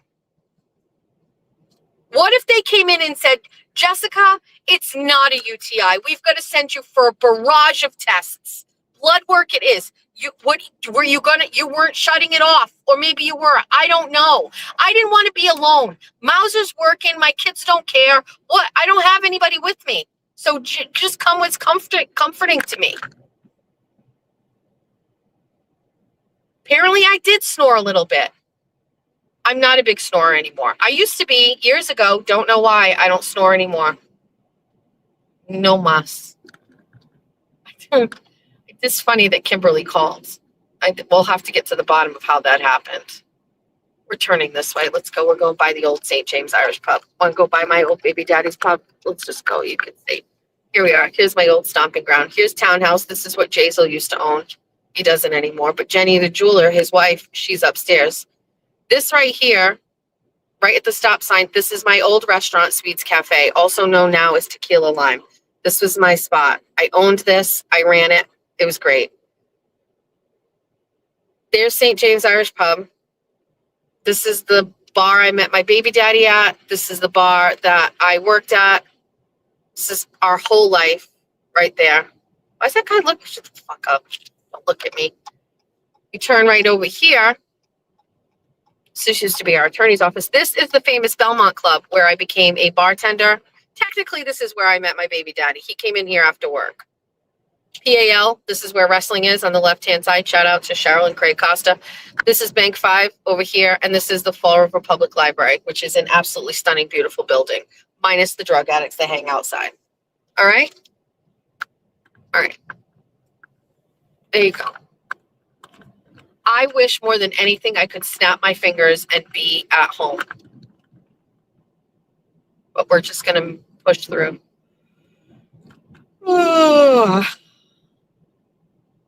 You know what we can do? We can do a little proactive work here. We can call Sweetles and see what his plan is for today and see if he can pick up his sister from school at 2:30 so I don't have to. Let's start delegating tasks to the children that I have cultivated for years and start calling in some of these favors. Let's do that. Yo, where you at? What's your plan for today? Okay. Okay.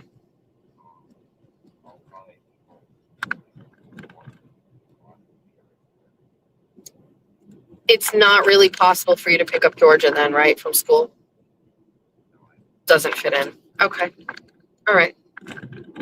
Huh? All right, thank you. That's all right, no worries. Struck out. Struck out. He has work, and he's finishing his final. It's fine. I might be able to convince Meowser to go and get her, take a break. How could that happen? How could I do it? I could just cry and be like, Mother. We could lie. We could lie and tell Jeffrey things are far more dire than what they really are and say that the doctor said bed rest for the first 24 hours of my antibiotic. We could do that. We could do that. How's he going to know that's not true? I'm going to get my meds. I'm going to come home and I'm going to say, oh my God, this is going to be, I mean, the doctor said 24 hours rest completely. Mima is at the casino today, I believe. I think that's where Mima is. She had plans. Sometimes she's very secretive about it. She's very secretive. For Mother's Day, I sent Jeffrey to the casino in Tiverton, and he put $100 in a slot machine and then printed out the $100 ticket, and I gave her that in a card. We gave her other things too, but that's, we know she likes to hit the casinos with her elderly friends. I don't know what they do. Let's practice. Let's practice what let's practice what we're gonna say to Jeff when we get home. All right, let's walk through this. Hi. I told you, I knew I wasn't feeling good. And my back is hurting, and they said I was lucky that I caught it just in time. And I can't go. By the way, for anybody that cares, I'm right at the spot where the pedestrian hit my car. All right, hold on. Let's back it up. Let's practice. Hi. I did. I just knew. I knew I wasn't feeling well. I had a feeling, and I didn't want it to get away from me. Thank God I went, because the doctor told me that these UTIs have a tendency to get bad very quickly. And so and with my lupus, it complicates things. I was in the doctor's office. There were a lot of sick people. I went out to my car. I started to not feel great. I took one of those things fairy godmother Linda gave me. And then I came inside, and oh my God, Jeff, you're not even gonna fucking believe it. I literally was on my live stream talking to everybody, and I fell asleep, and Nurse Kim called me and woke me up. I know. Anyway, I don't know. The doctor said you can get UTIs from anything, even sex. And we had sex a lot the past 2 weeks. So I don't know. I'm just slipping that in there because that might make him feel a little guilty. Anyway, I got my meds. I have to drink a lot of water, and he told me to rest for the first 24 hours so that it doesn't get worse and my lupus doesn't blow up. So could you go and pick up Georgia for me at 2:30? The timing is all off. By the time I get this and I get home, I'm going to lay down, and then I'd have to wake right up at 2 o'clock to go and get her. So just please. Also, my gas tank is on red because Jeff is cheap and he doesn't fill the tank, and now I have to stop and get gas. I'm just feeling sorry for myself. I also got to alert TT that I have a UTI. If I post on my Facebook that I'm sick, I'm going to need all of you to go into the comment section and be like, oh my God, my doctor also told me to rest for the first 24 hours. We need to build layers to this, right? He's not on X and he's not really on YouTube, but he's on Facebook. So if you're listening and you're a friend on Facebook, maybe I post on here. I hate posting like medical shit though, so that's not on brand for me. But maybe we have to get people to just comment on my Facebook to add another layer of sympathy from Yowzer so he will be approachables and pick up Georgia. We'll see. I don't know. I am shocked, quite honestly, how much worse I'm feeling than I was feeling this morning. I am not feeling great at all. I feel like crap.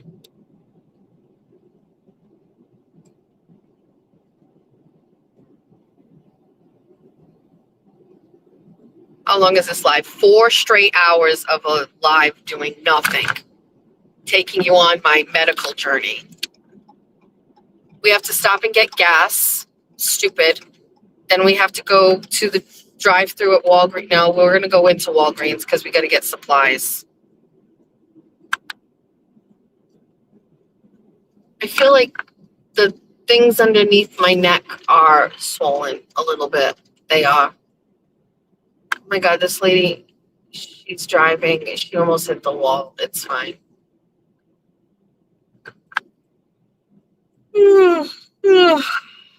Is it good to shut it off now? We're straight 4 hours. We could end it right here. Well, now we're 4 hours and 1 minute. We could end it right here.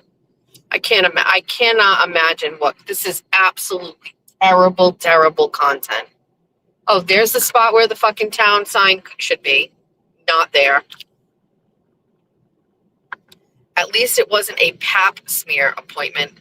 I haven't gone for a pap smear since I got rid of my uterus and my cervix. What are they smearing down there? There's nothing. Don't want to talk about it.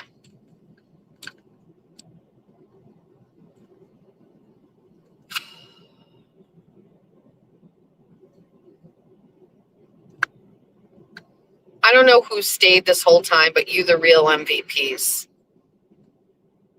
Was Kimberly on her show when she called me? Was that happening? Was she on a show? How did she know I was live? Was she just popped in? Or did one of you rat me out in her chat and say Jess fell asleep on a stream? Is that how that went down? I will find out. She was in the chat. Okay.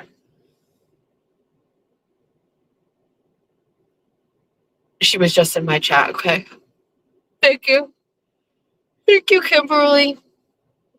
Like, I don't remember exactly everything she said. It was a little out of it.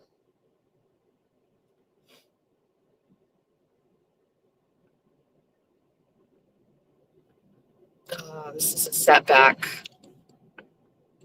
This is a setback. It was very nice of Kimberly to check on me. She probably was like, bitch, wake the fuck up. You're sleeping. I explained to people I have been heavy sleeping. The doctor asked me, what makes you think you have a UTI? I didn't want to say 2,000 of my closest friends in my chat. I just said, number one, the heavy sleeping. I'm not a heavy sleeper. I've been out cold and been falling asleep at random times. You know that feeling when you have your phone in your hand and you fall asleep and the phone falls? That's happened to me 7 times over the past 3 days. Just sitting there and I'm out cold. And then obviously it hurts a little bit when I pee. Apparently though, I should have really been paying attention to the chat a little bit more. Apparently, shit, I just passed one gas station. We'll go to the next one.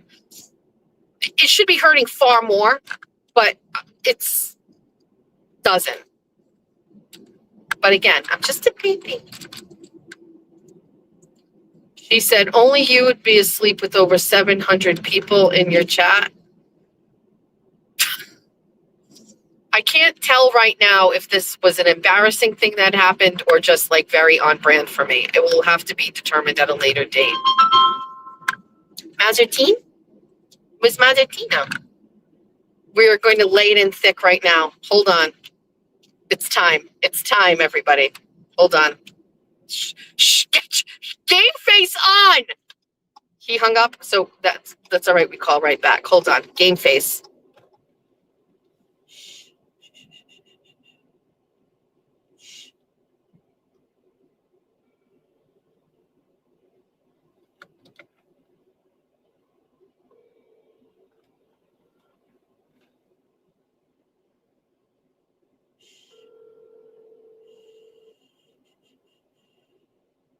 Showtime. Oh, I bet he got a call from work. I bet he was trying to call me because he was off that other call. And then as he called me, somebody else called him. That's okay. That's all right. We're going to get the AZO tablets because that's what someone told me. And the doctor also mentioned that. First, we had to stop at the gas station. I don't want to get out of the car and do this. Do we drive up to the one where it's full serve so I don't have to get out?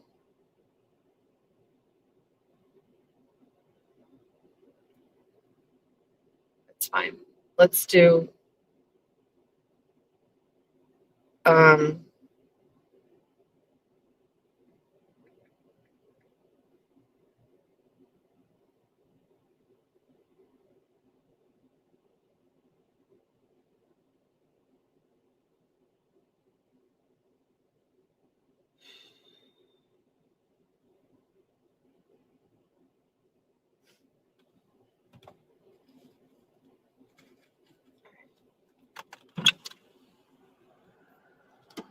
I'm going to leave you here. I'm going to go and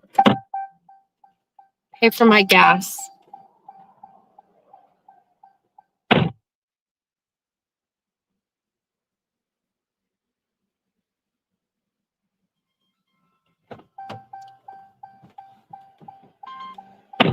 Hi. Sorry. It's been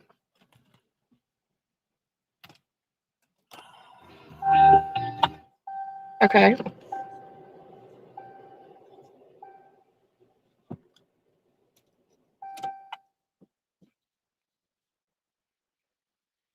Yeah. So obviously I told you I was feeling a little run down, right? Like I said, I was falling asleep and everything. And then it was hurting to go to the bathroom a little bit. And yesterday I didn't want to make a big deal out of it because it was Mother's Day. But I had the plan this morning right after I dropped off Georgia to go because I didn't want it to get away from me if that's what it was. I've never had a UTI before, so I didn't know. So I got to there, they did the test. I fell asleep while I was in there. I was fucking live streaming and I fell asleep while I was live streaming. Like I laid down on the bed and went out for the count. And they came in and they said it's very early stages of a UTI. It's not like full blown or whatever, but that I need to go on an antibiotic. So he's putting me on a mild antibiotic for 5 days to just get ahead of it. So obviously that's why I've been kind of run down. I had a low grade fever, like it was like 99.2 or 3 or 4 or something.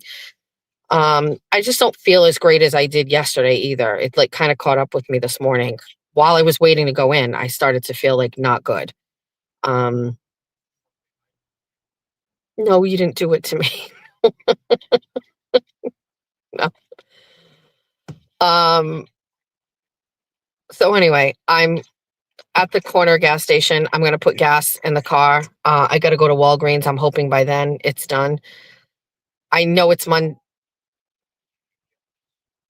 there's 1,000 different ways you can get a UTI. It can be bacteria. It can be from being a whore. You can get it from sex. Like you should pee after you have sex or whatever. I know that we've been having sex, but it was like Listen, I bought a different kind of underwear. I normally never buy this kind of underwear. I got a different kind of underwear. Maybe it was just from that. Also, menopause, you can see more frequency of them. I've never had one before, so I didn't really know for sure. And that's also rare to go this whole life and never have a UTI, but I've never had one. So who knows? I'm not really sure.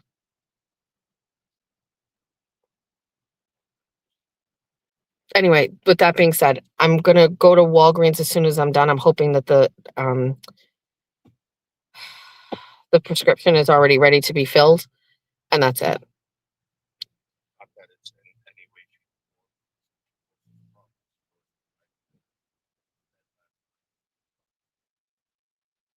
or form blood out of my nose. Yeah. You know, Georgia had some really bad nosebleeds too. I think it's just the seasonal change.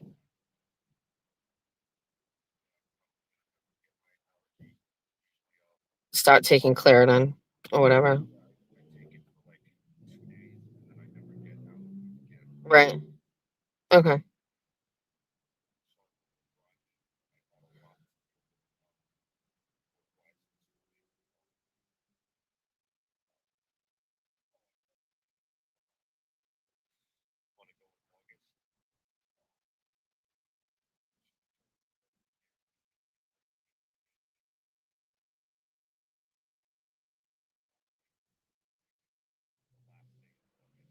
No, we would go before that. Right. So, if you want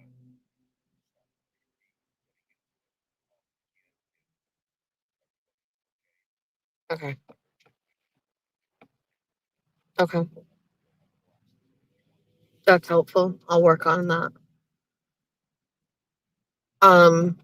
All right, I'll talk about that with you when I get home. I've got to go to the bathroom, so I don't want. You won't have the ability to pick up Georgia at 2, will you? So if I go home and I go to sleep, I can stay asleep. I called Jack and he will not be able to take her because he's working on his last final project and then he's going to work. Thank you. All right, do you need anything at Walgreens? You can leave to get her at 2:15. She gets at 2:30.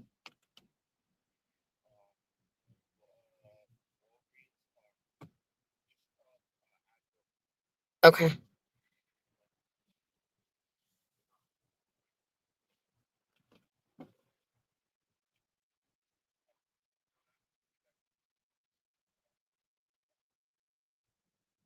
Okay.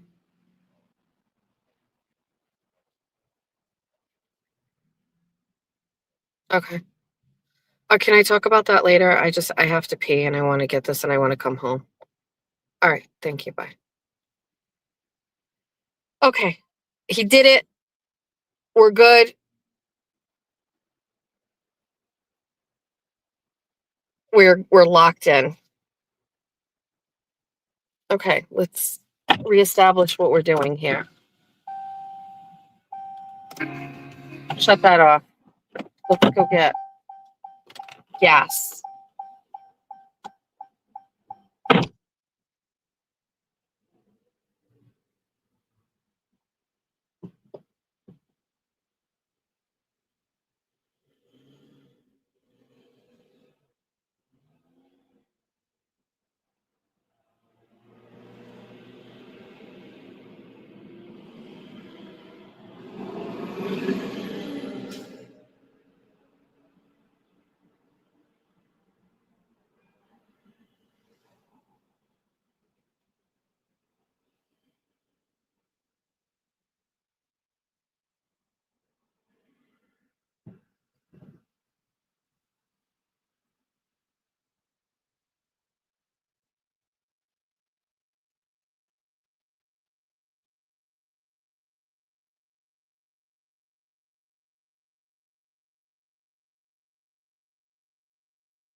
fuck these gas prices, essentially. Essentially fuck these gas prices. Trump. I'm over it. All right. Thankfully, Walgreens is literally right across the street. We got gas. We're gonna I have to pee. I'm hungry. I have a blazing headache. This has just been a miserable fucking stream. I'm sorry. I am very sorry. Let's go into Walgreens.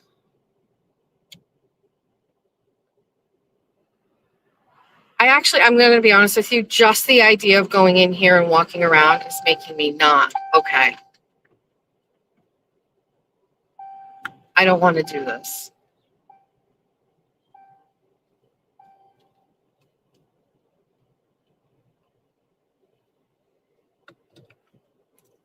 Let's just go in together.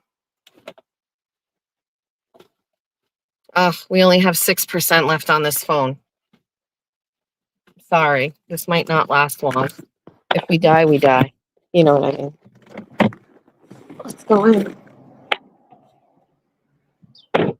This is actually an appropriate use of DoorDash if I just said, get me supplies. Will they pick up prescriptions?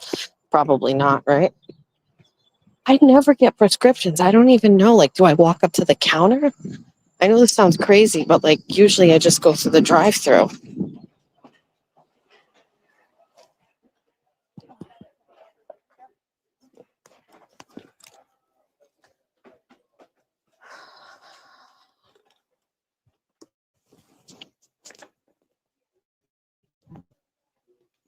You want to be my best friend?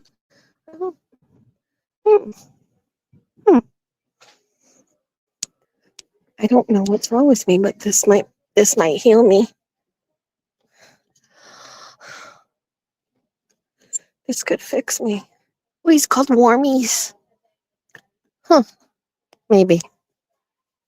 Maybe.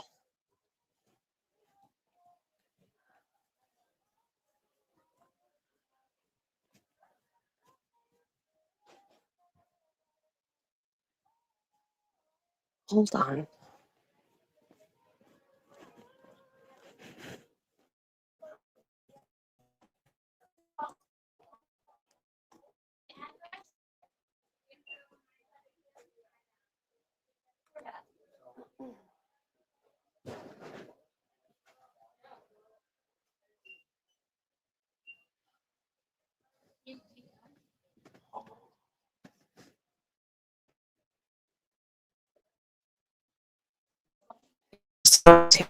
With the team at me.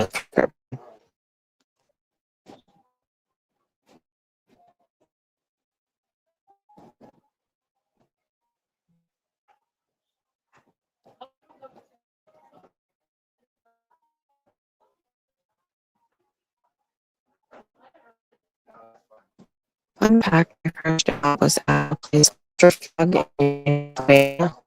It was a pharmacy, like style store. Stand by.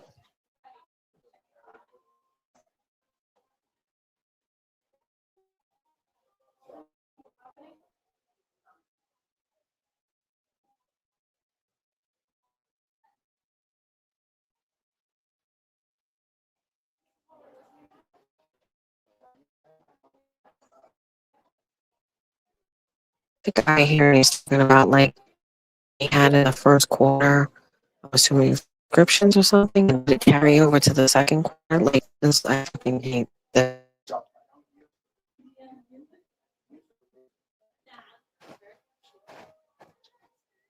And if you don't use it, you lose it. It doesn't carry over. Crazy.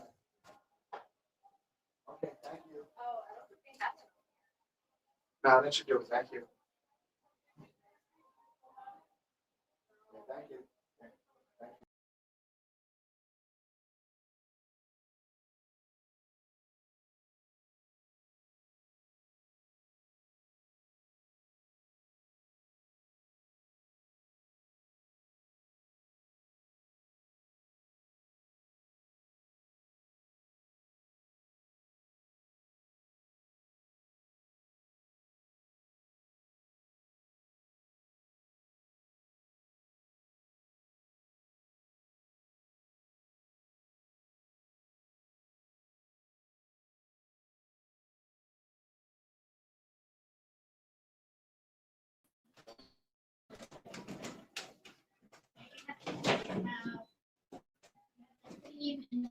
I'm still here.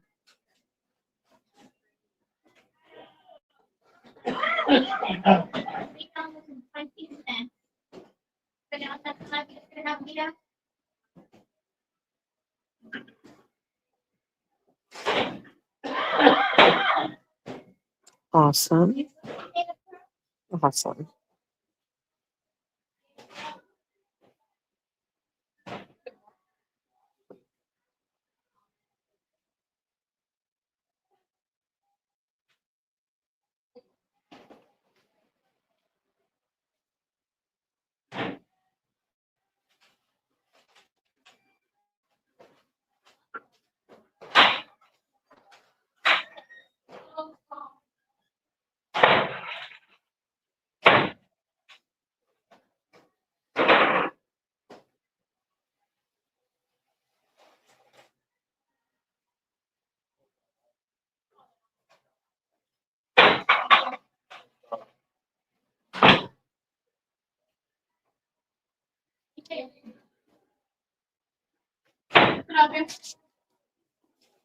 Hi. Hi.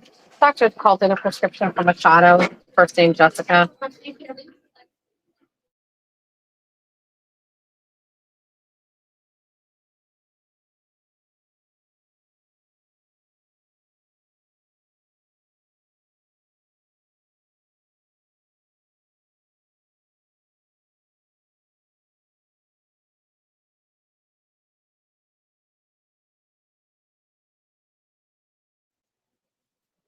It is not ready.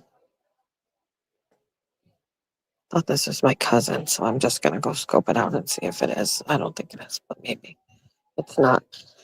All right, so let's go look at for the other stuff that we need. What do we need? What aisle is this in?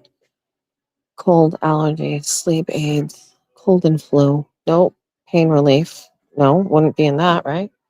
What aisle would this be in? Like in the women's health section? I don't know. Get me the fuck out of here. I have no patience for this stuff. Now we're in the antacid section. That doesn't work. Let's go to.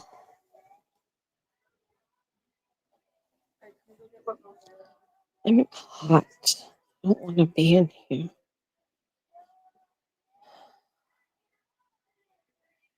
Now we're in the KY jelly aisle. Now we're in the aisle with.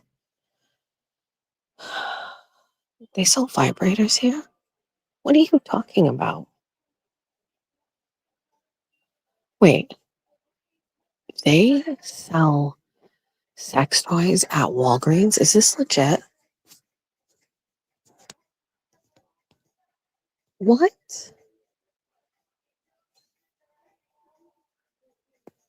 Wait. Hi. Wait. Oh, guy just walked by me. I'm not looking at the sex toys. I have a UTI. Oh, here it is. I'm sorry. Azo is $41.99. Not happening. We'll deal with it. Oh, they have Azo Walgreens. Fine. $16.99. Fine. That's acceptable. Jesus. What are these? Dietary supplement? That's fine. This Azo thing is this is yes, $41.99. This is reducing the risk of reoccurring UTIs. What is okay? Is this a scam? Why would it reduce the risk? I already have one, so why am I getting this? Get the blue box. They don't have it, they're out. So now they have antibacterial plus urinary pain relief, sodium salicylate antibacterial controls the infection, provides general pain relief for 24 hours, 24 tablets. This, they don't have the other one. They have that, and then they're missing this one. So this one. So it's just this one. Okay. Well, I have the camera. What are we doing here? What are we doing? This is crazy. This is wild. My kids can't come in here.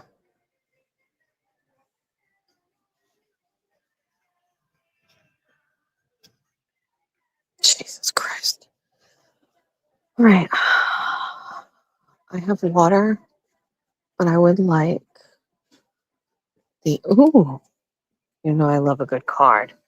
Lion King, Star Wars, Frozen, Hello Kitty, 140th anniversary, Spider-Man. Believe it or not, I have those. I have these. Ooh. These are cool. These look like they would be a fun prop for one of my shows. All right, let's go get. We need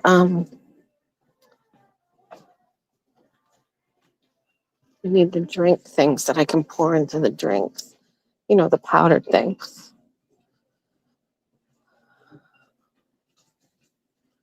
I don't see them. Here they are.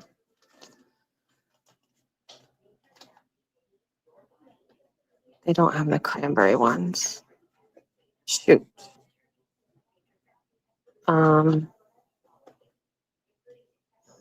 Shoot. Okay, we have 3 at home. We'll just deal with it.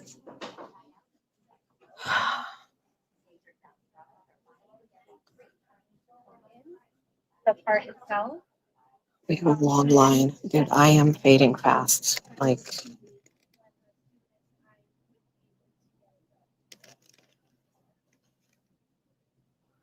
are you saying I don't need this thing? I have yogurt at home. Wait, do I not need this? I don't even want to stand in this line. I don't want to be in here.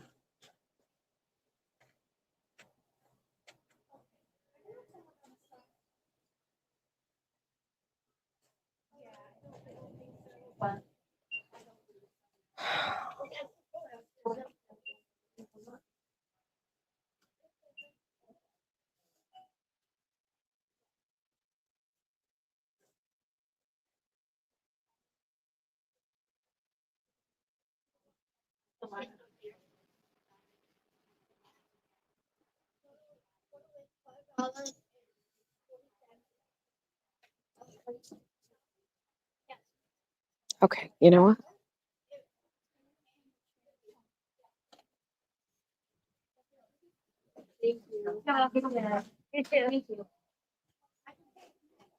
I just left it in the line. I'm not getting it. I don't care. I don't think anybody understands. When I hit a limit, I hit a limit. There's 5 people in front of me in line. I'm not standing there. I have to pee. I have a fever. I don't feel well. I'm not doing it.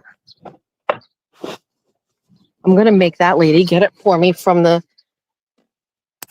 drive-thru. I'm not waiting in the line. I'm sorry. My patience is getting very, very, very thin. Sorry if this is a version of Jessica that nobody is interested in, but I can't do it.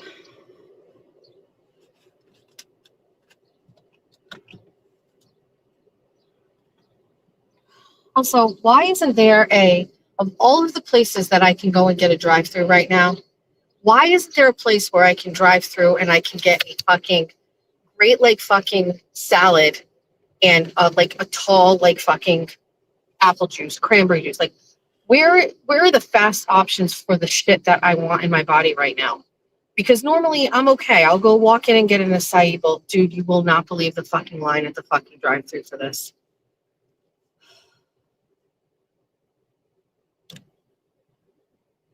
But where I can't believe now there's 5 cars. 1, 2, 3. I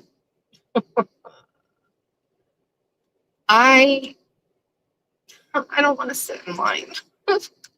I made such a baby. I don't want to sit again.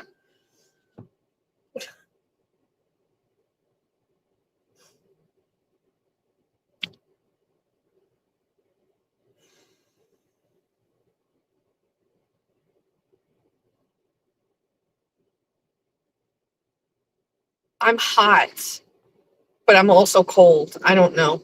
I'm hot. I have my AC on.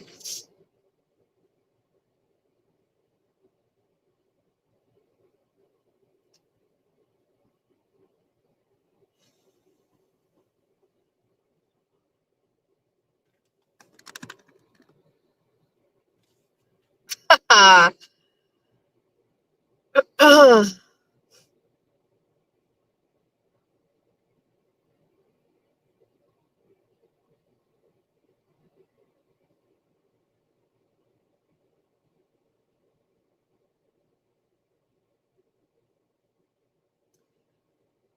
Thoughts and prayers to the people at this window. If I get there after they're telling me it was only going to be 10 to 15-minute wait, I said, okay, you know what? 10 to 15 minutes. How about I get what I need in the store and then go out to the car and then come through the drive-through and get it? She said, yes. If I get to this window and it's not done, I'm not even going to say a word. I'm going to drive away and go right fucking home.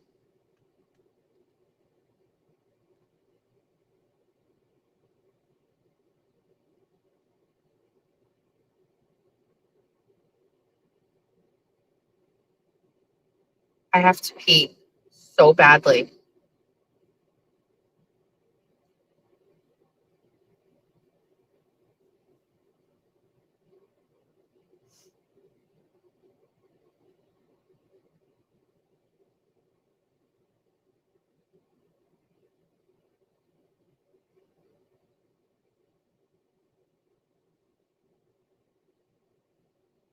If this were any other day of the week, I know I could ask Jeff to help me with all of this, but he literally is so swamped with work right now. That's fine. Let's just hang out. Go to Starbucks. I already had one coffee today. Just do good RX, get a coupon, and then have Jeff pick it up. A coupon for what? What do I need? What's the coupon for? How much is this antibiotic going to cost me?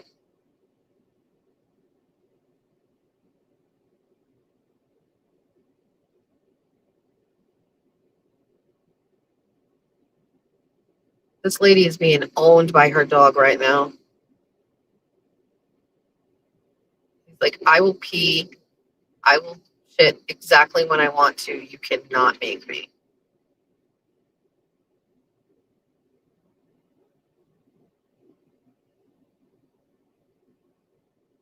I'm staying in line. I'm not happy about it, but I'm staying in line.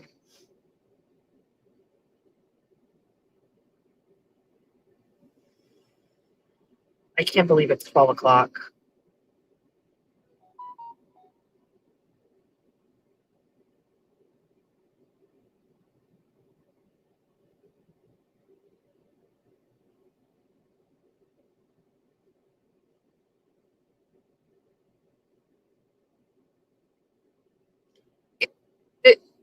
The doctor told me I could get the Azo stuff if I was in a lot of pain. It would help with the symptoms. I'm not in a lot of pain. And being someone who doesn't like to take things, I know the chat is telling me to take it, but like I'm really not. I'm more uncomfortable with what I'm assuming is now like becoming more of a fever because my head is pounding and just having overall like fatigue, but like it wasn't hurting. I don't have any back pain or anything like that.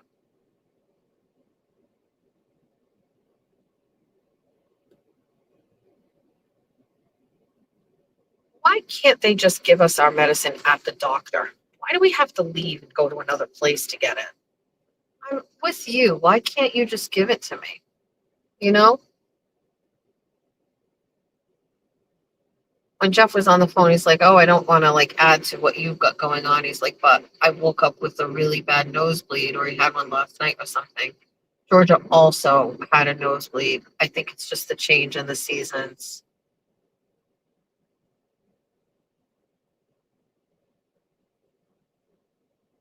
So the doctor can make money from the pharmacy, I guess, but like, I don't know. I went to the doctor. Here's what's wrong with you. Leave the doctor. Now go to this other place and wait again. So in order for me to be told that I have a start of a urinary tract infection, it has taken me 4 straight hours. Oh, you had appointments all day, Erin? Yes, no doubt. You probably got far more accomplished than we did. I took a nap on a live stream. How long was I out for? It could have just been a couple minutes. I'll go back and look.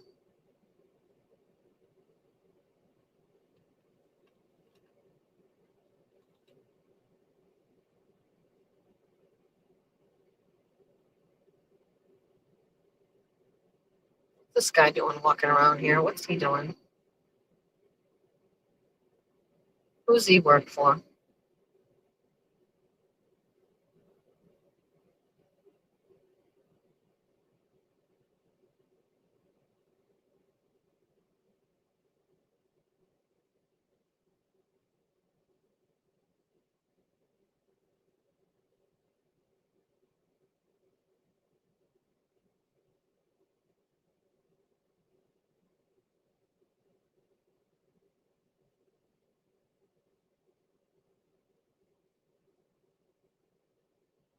Yep, still here.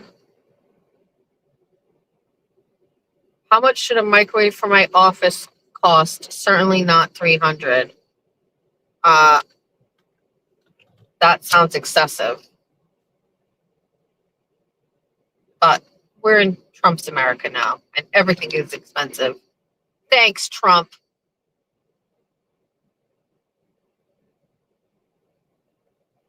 And I love Trump, but dude, please assist. Stop with the whir. Aren't they like $50 at Target? Not anymore.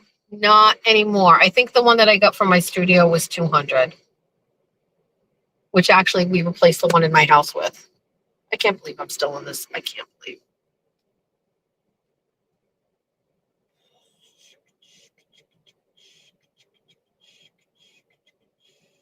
That sounds about right. 175.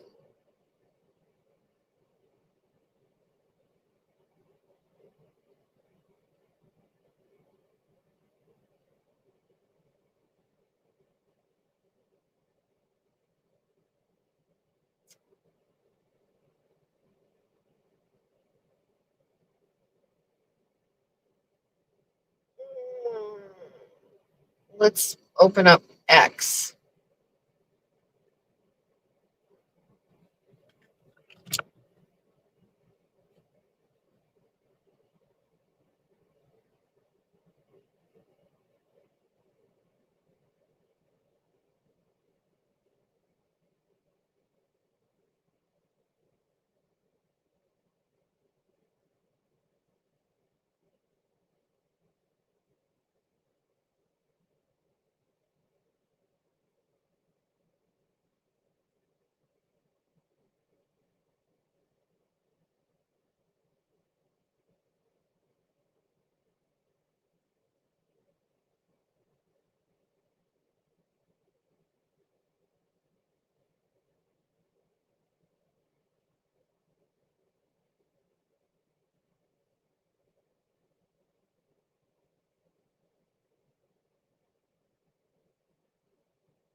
All right, nothing. I was just checking on like Jack. I was checking my normals. I'm still live, Mrs. Brown. I was checking Ask Daily 7. Oh, right on time. I've got a post from Barry.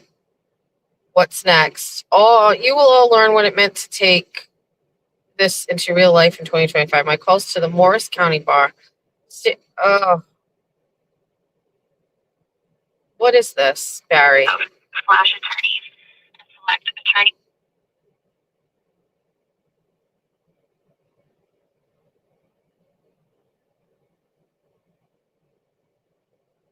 Attorney out of Morris County. And I have information that clearly shows that Ms. Gallagher has been defrauded and extorted by bad actors across state lines. So much so that they're the same bad actors who have defrauded and extorted myself across state lines. I can be reached at 712-221-9878. I've been cooperating and provided information to the Morris County Prosecutor's Office, which clearly shows that this attorney in particular has been defrauded and extorted as well. Again, my name is Barry Lewis. I can be reached at 712-221-9878. Thank you so much. No, thanks, Barry. Sorry, oh, it's my turn.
Not a soul to be found.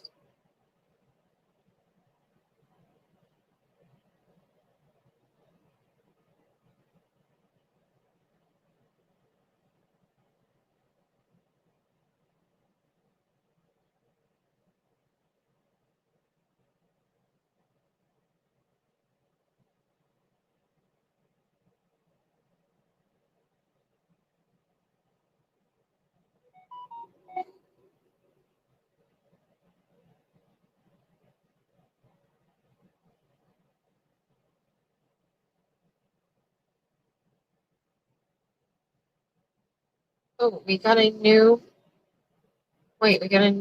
result in my chart. So let's check.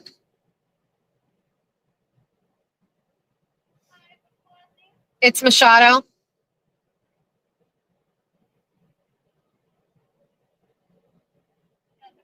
Yes. New results.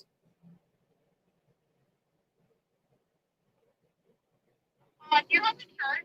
Yes.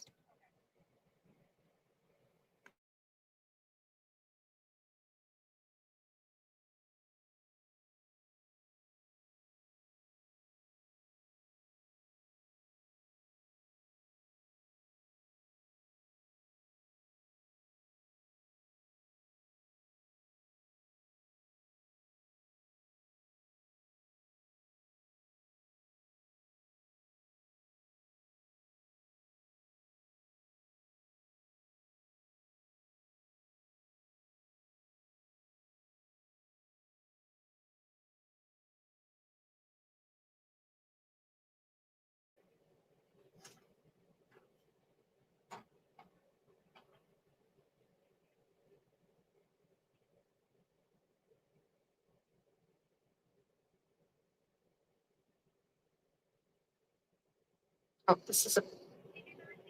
I don't need the receipt. Thanks a lot.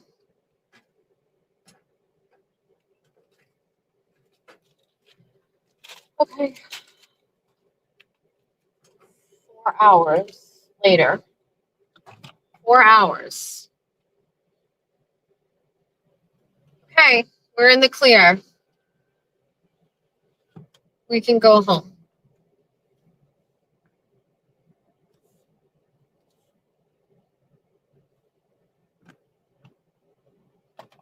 They did a pregnancy test. That's what I got as a result, negative. Sadly, because nothing would be better for my brand than a baby bunny.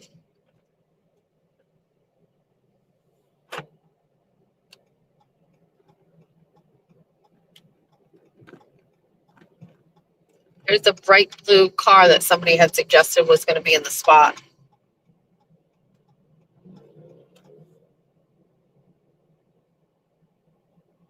Yeah, why don't we have a salad place, like salads to go, where you can go in and make up whatever kind of salad you want, you know, and then like drive through and pick it up. Why can't you do, why isn't there a drive through salad place? We're home.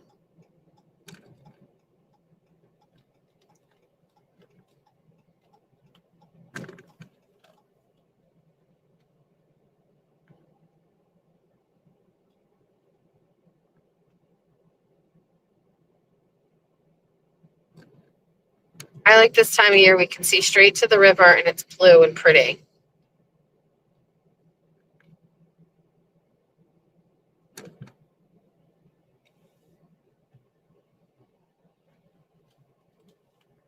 Meowsers here. Well, I would like to say that this has been a wonderful, fun, thrilling time, but it was misery. The only silver lining in all of this is that I got to hang out with all of you. I apologize that this was trash, but I am trash. I apologize that I fell asleep on you. Thank you to Kimberly for waking me up. Thank you to the besties who hung out with me the whole time. Thank you to everybody for all of the words of advice. I took some of it, not all of it. Thank you to the haters who watched and exploited this for your own content and hatred of me. Glad to be of service to you. I am telling you exactly what's going to go on. I'm sorry you were cranky as well. I'm going to walk in this house. I am going to make a bottle of water with the white cranberry peach drink. I am going to probably get a spoon and eat 2 scoops of hummus right out of the refrigerator, take my pill and go lay down. Hi, haters.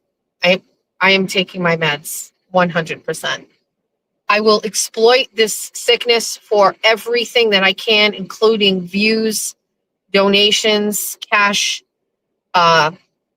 followers, everything that I can get. I will squeeze everything out of this beginning UTI that I can and exploit it for everything because I am a grifter and that is what I do. Or it could have just been that I just went about my business and I just shared it with everybody, which is what I also like to do. So I feel less alone. Thank you to all the moms and the aunties in the chats that kind of walked me through all of this. It was fun. It feels like a very long time ago we started this, and indeed it was. It was 7:20 in the morning, and now it's 12. Thanks for staying with me for 5 fucking straight hours. Thanks for interacting. Those things are wonderful for my algorithm and also good for me because I feel better. I can't wait to go in the house. Goodbye. I love you all. I hate to end this, but goodbye. It's all your favorite Jess Machado songs on one CD. Wake up in the morning feeling like P. Diddy. Grab my glasses, I'm out the door. I'm gonna hit this city. Before I leave, brush my teeth, say goodbye to Jack. When I leave for Bunny After Dark, I'm not coming back. It's all the hits you've always loved in one place. Just so everyone knows, it's alright because I got Jeff his new guitar And that's okay, cause my family is the best thing for me. Whether you're singing in the car by yourself or hanging out with your besties, there's a song for everybody. How much is that coffee at society? Last week it was 50 cents less. How much is that coffee at society? I don't care if this causes a mess. Recruiting seagulls, dishing about politics, or just straight up gossiping, this is the CD for you. One low price of $19.99. The chat I can't see. I'm driving and the sun's in my eyes. I love 24 on 24. I said I'm getting all the views. Sorry, Brian and Crawford. I told you before. Don't fuck with me. I'm a Fall River whore. Don't fuck with this Fall River whore. All songs, all decades, all moods, all Jess. I got a new life, you'd hardly recognize me. I'm so glad that Kayla Churchill and Jen Altman are not in my life. I don't care about all of my stupid haters. That is right. Eat my asshole. I saw the sign. It opened up my eyes. I saw the sign.